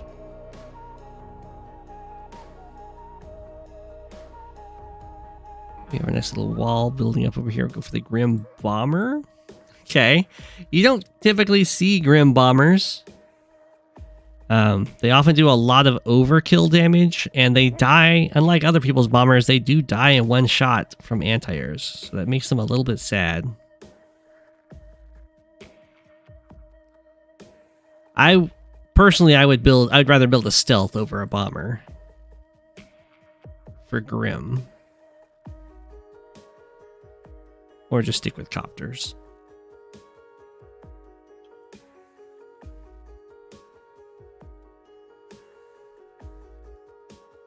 Here comes the Knuckle Duster. I think that doubles Grim's day to day, so plus 60% firepower instead of plus 30%. I want to say, or is it plus 20% more and then plus 10% from having a power active to get to 60%? There's a little bit of HQ pressure, but the battleship can't reach this, and the tanks will take a long time to kill off the black boat. But maybe that's what the bomber is. Maybe the bomber is coming down here to kill off the black boat.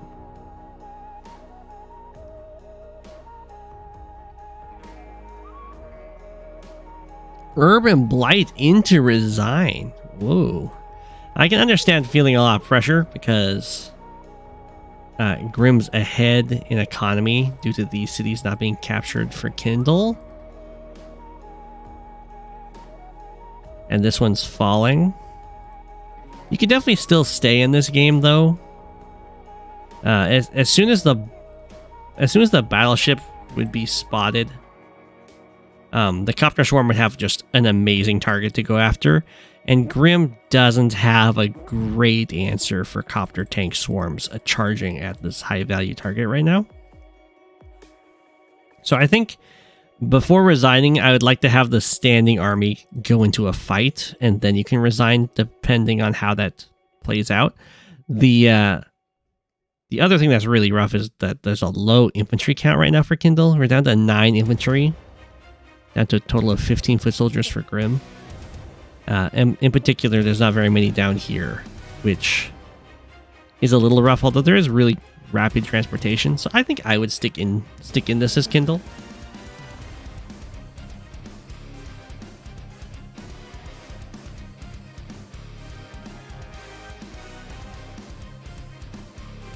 It's really hard to tell if you're ahead or behind in fog games. But if you have a standing army, I say have your standing army fight before you decide to GG.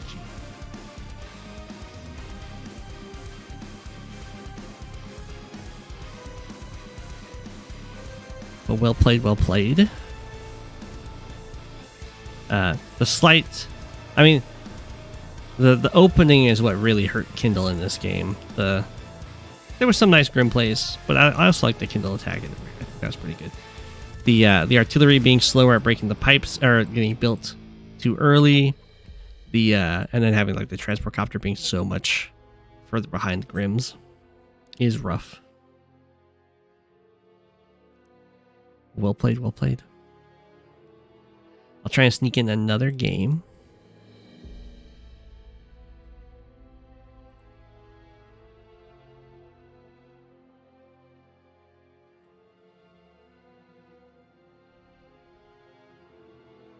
Got Lou versus Lovie, which I misspelled, it looks like.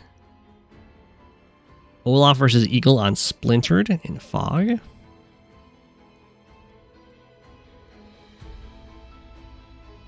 Everyone's favorite matchup. I Josh.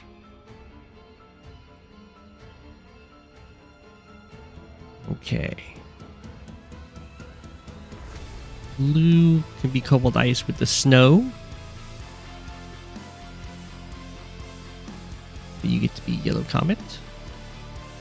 Ooh, we're looking to see Fred. Okay. So this can kind of come down to a matchup of supers and who's better at charge management in particular.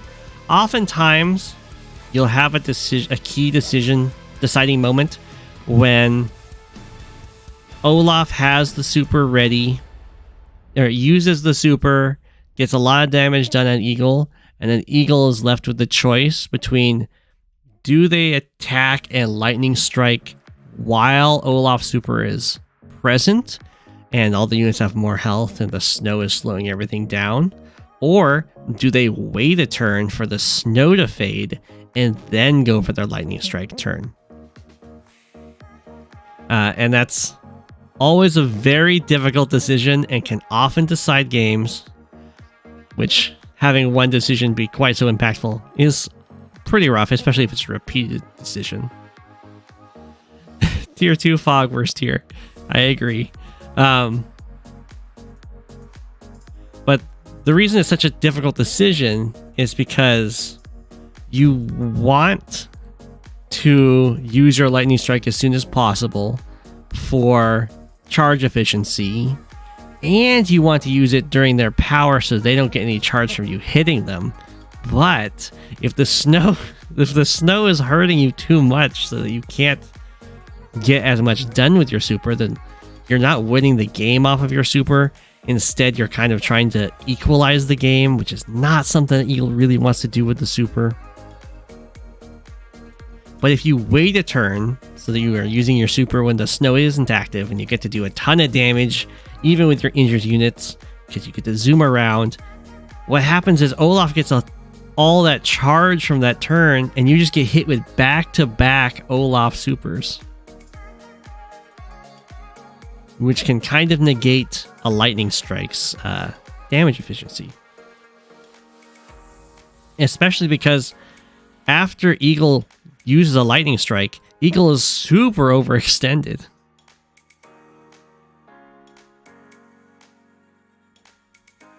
So some things we have seen in the past to navigate this is Eagle players just not using lightning strike until it ends the game. Just kind of being like, I have a lightning strike, I am just going to sit here and threaten the lightning strike and take Olaf super after Olaf super until the game is stalled out enough that I win off of this one move, this one turn.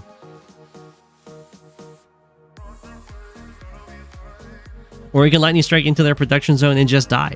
Yeah, you can do that too.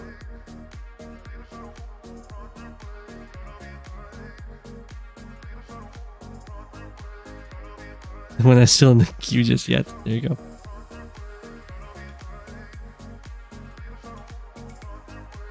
Okay, so we got our nice artillery set up to guard these captures.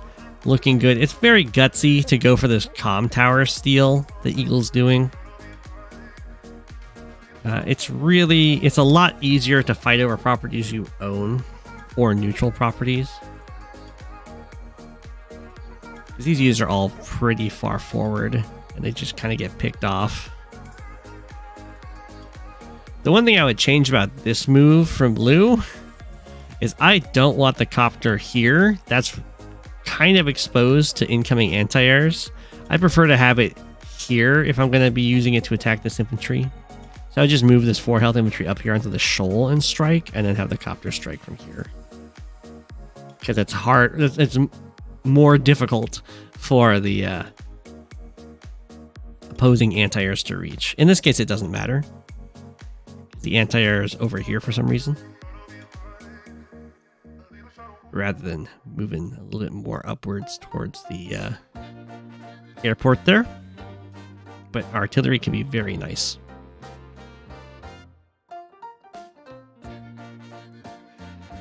It can seem like a race to who gets their super first. Well, Olaf almost always gets the super first because it is a cheaper super by a lot. Olaf is 2 whole bars cheaper, right? Yeah. It takes 9 bars total for Eagle and 7 bars for Olaf.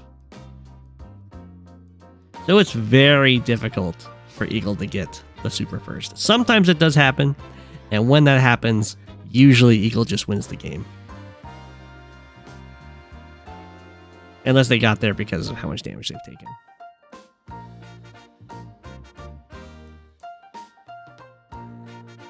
And every bar of charge when no powers have been used is 9,000 value. And the value is calculated by you gain charge equal to 50% of the damage you deal in value, like economic value, and 100% of the value you take. So if we look here, Olaf has 18,900 charge, and after this strike, they're going to gain 1,400 because this is worth 2,800 value right now. So half of that Bink, 1,400, and Eagle gained the full amount, because that's damage taken rather than damage dealt.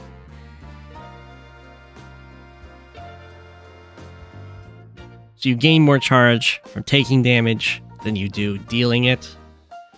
So it's a little bit of a built-in comeback mechanic there that you can exploit and make it not a comeback mechanic necessarily by going for like sacrificial attacks and stuff like that to get your supers faster, even though you're like winning a game. But that's definitely playing on the razor's edge.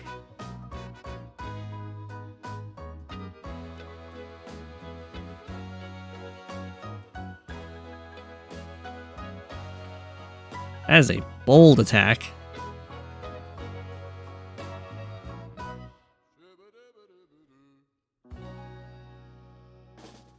It does help protect this anti-air.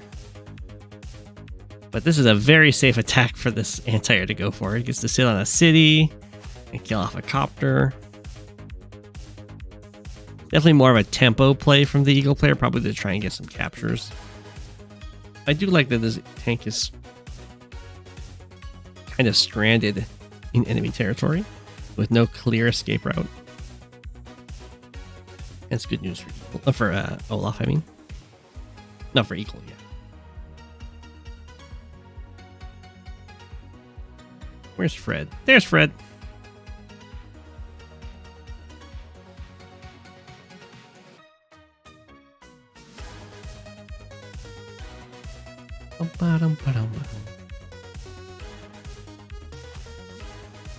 Eagle. Does this tank even do anything? Eagle looking pretty happy. Does go for this capture. Puts pretty much everything behind it. Ooh, Olaf being very aggressive, going for this comm tower, probably in response to how much aggression that Eagle put on this front. The medium tank is going to be very useful here. So will the snow.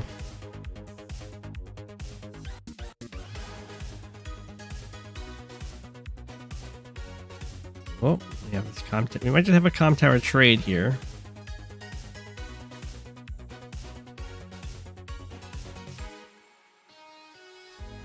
Fred a nice forward position in this forest. Very annoying. Okay. Well, with a super, Olaf can do a lot of damage over here. We'll get to talk about how snow works. Ooh.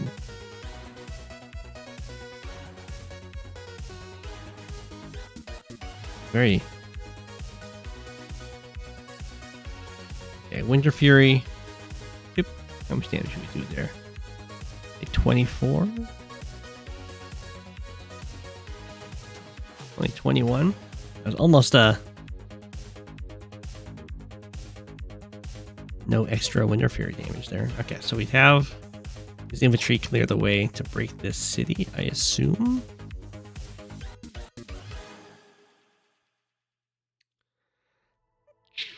I don't like... Not a huge fan of this choice. I don't like the anti-air being so exposed. Tank is also exposed. Maybe it's fine though.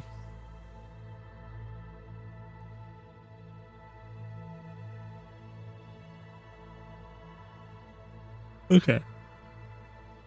So Eagle has one charge to gain this turn if they want to use the lightning strike. And if they don't lose the lightning strike, then this city, this comm tower is super doomed. The attacks look like they're lightning strike attacks. It should be a pretty terrible turn if lightning strike was not getting used. These students would be so exposed.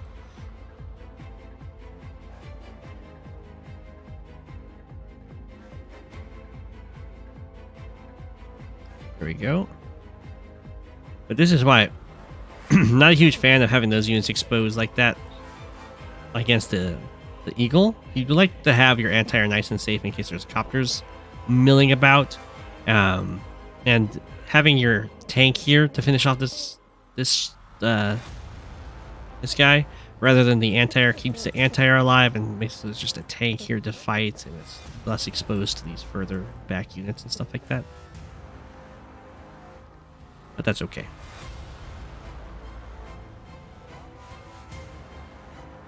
Now goes the infantry. Copter safe because this copter only has 3 move in the snow. Oh, I didn't talk about it. So snow makes all units spend 1 more movement for every tile. If that tile is not... for air units, it's just 1 more tile of movement spent for every tile. For ground units, it's every plains tile costs 1 more, if I remember correctly. Except for infantry that spend another 1 with the forests. Is that right? No. Yes. Infantry do spend 1 more for the forests as well. But I do believe that tanks don't. Or like land vehicles don't spend another 1 for the forests. It's all very finicky. Mechs are unaffected by the snow, except when they're climbing mountains. And boats are also affected by the snow.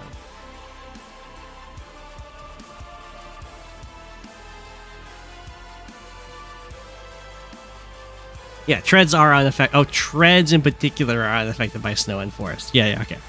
So tanks will spend 2 movement. Oops, not those tanks. It's these tanks. They'll spend 2 movement going over plains and 2 movement, as usual, going over forests. It doesn't get increased there. Unlike with rain it does get increased. Are boats slowed down on ports? That is weird. I didn't know that. In general, snow is like rain, but better. As you can see how it hits these infantry. Because they spend 2 tiles to step into a plains, they don't have 2 movement left to go into the next one. So they go... It halves your movement rounding down effectively over these terrain types. So instead of going 3 move, you go 1. Instead of a bomber going 7 move, it goes 3. The fighter goes from 9 to 4.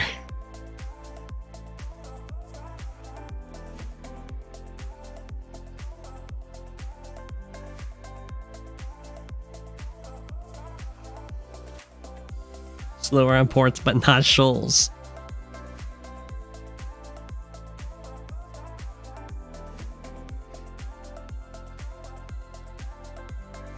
Yeah, fun stuff. It's the kind of stuff that you don't really need to worry about when you're just learning the game, but you will quickly come to worry about as you learn more and more about the game, and you're like, wait a second. I don't know if my units will be able to cover my other units and stuff like that.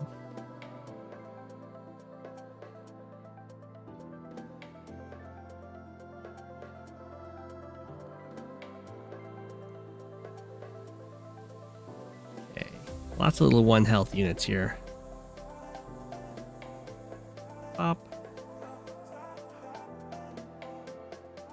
I'm gonna save the comm tower here.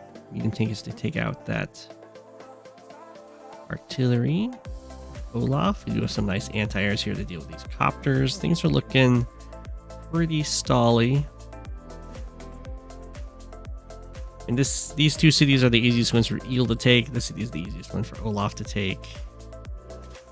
If all of those trades happen, I think they'll just be even in economy completely.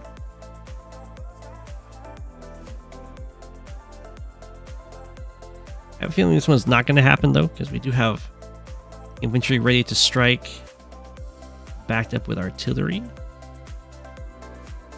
The city does look a little bit more exposed, but there isn't great infantry count here for Eagle. Or not Eagle, Olaf.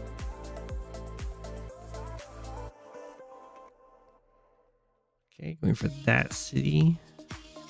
There's no infantry over here for Olaf to interrupt that one, though. So it's going to take a more serious dive in, and you can see the counter units are set up for Eagle. Which, this is kind of like the dream. You start the capture on the city not to get the city. It's so that vehicles have to come out and interrupt the capture, and then you get the fire on them.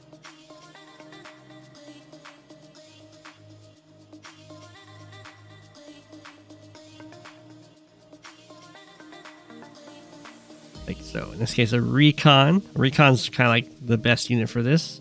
It's the cheapest vehicle. It also gives you a really good look at your opponent's army and what they had behind the capture, which can let you know whether or not you want to dive in on it or not. In this case, Olaf's like, that looks nasty. I'm not diving in on that. And they'll just set up these artillery to lock the situation instead.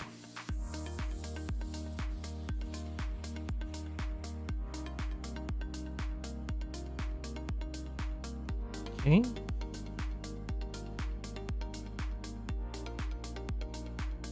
Got kind of a recon for a recon trade going on over here.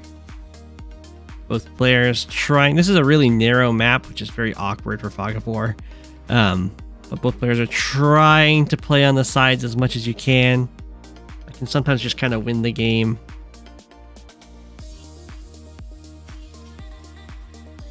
Ooh, a nice breakthrough for Eagle.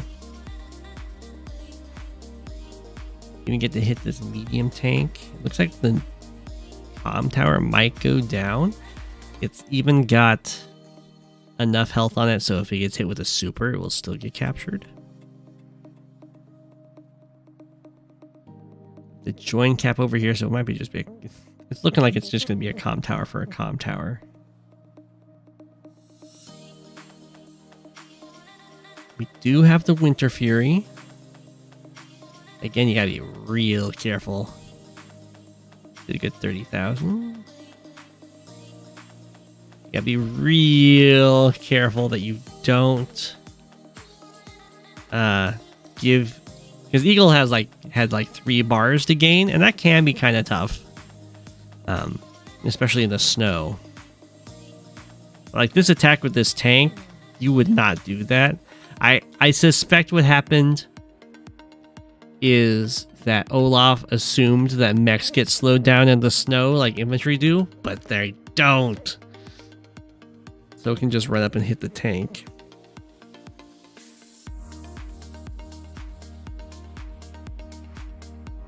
Which generates a decent amount of charge.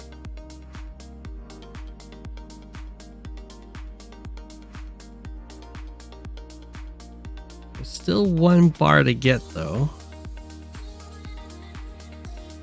If we're building mechs, the Eagle's like, I'm just not going to get it. Eagle could have got it if Eagle wanted to, because you can sacrifice units into the medium tank to get it. Most likely, candidate would be the 8 health anti-air would attack in and die. Eagle didn't want to.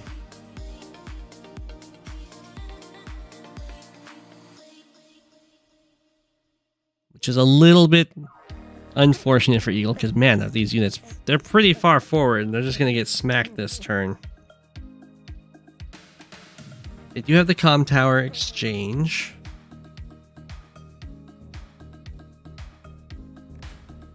Anti-air goes down. Tanks be attacking. This capture doesn't go through. This tank just ran away for some reason.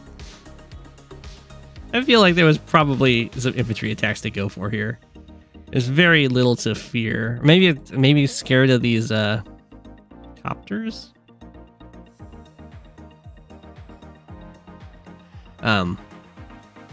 But something to keep in mind is that when Eagle has a super, the base can produce anything and have it strike you that exact same turn.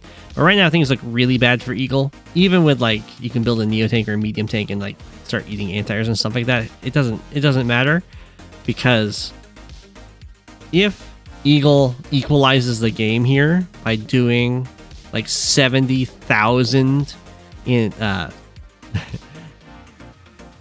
value damage to Olaf, that's just going to give another Olaf super immediately. So it's almost a unwinnable situation. We'll see how much can be done. Ooh, nothing got built over here. That is really weird.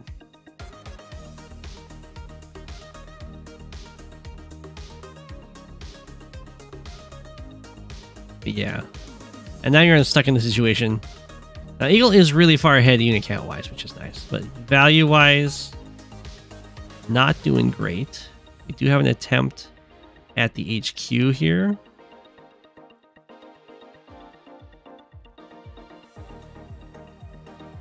We'll see how that goes. Ooh. Olaf didn't get the super though. That would have been a really... Oh.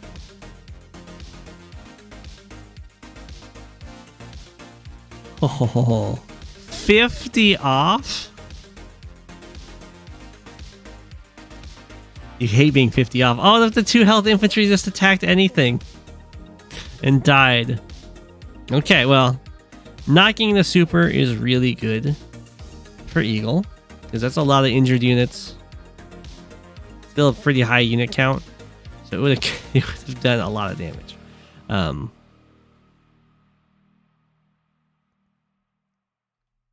But that's going to be a lot of overcharge for Eagle here, or for Olaf here, done by Eagle. So I think we're going to try and go all in on the HQ capture. That is going to be tough. Here comes the Winter Fury. It's definitely overcharged. Yeah, as we see, way more than 20% damage. 20% damage here would be like 15, closer to 16k. We go from 78 down to 59. Like, I don't know why it suddenly blanked. Like 29k. No. 27k? I don't know. 20k, something like that. Damage dealt there. Almost double the expected rate.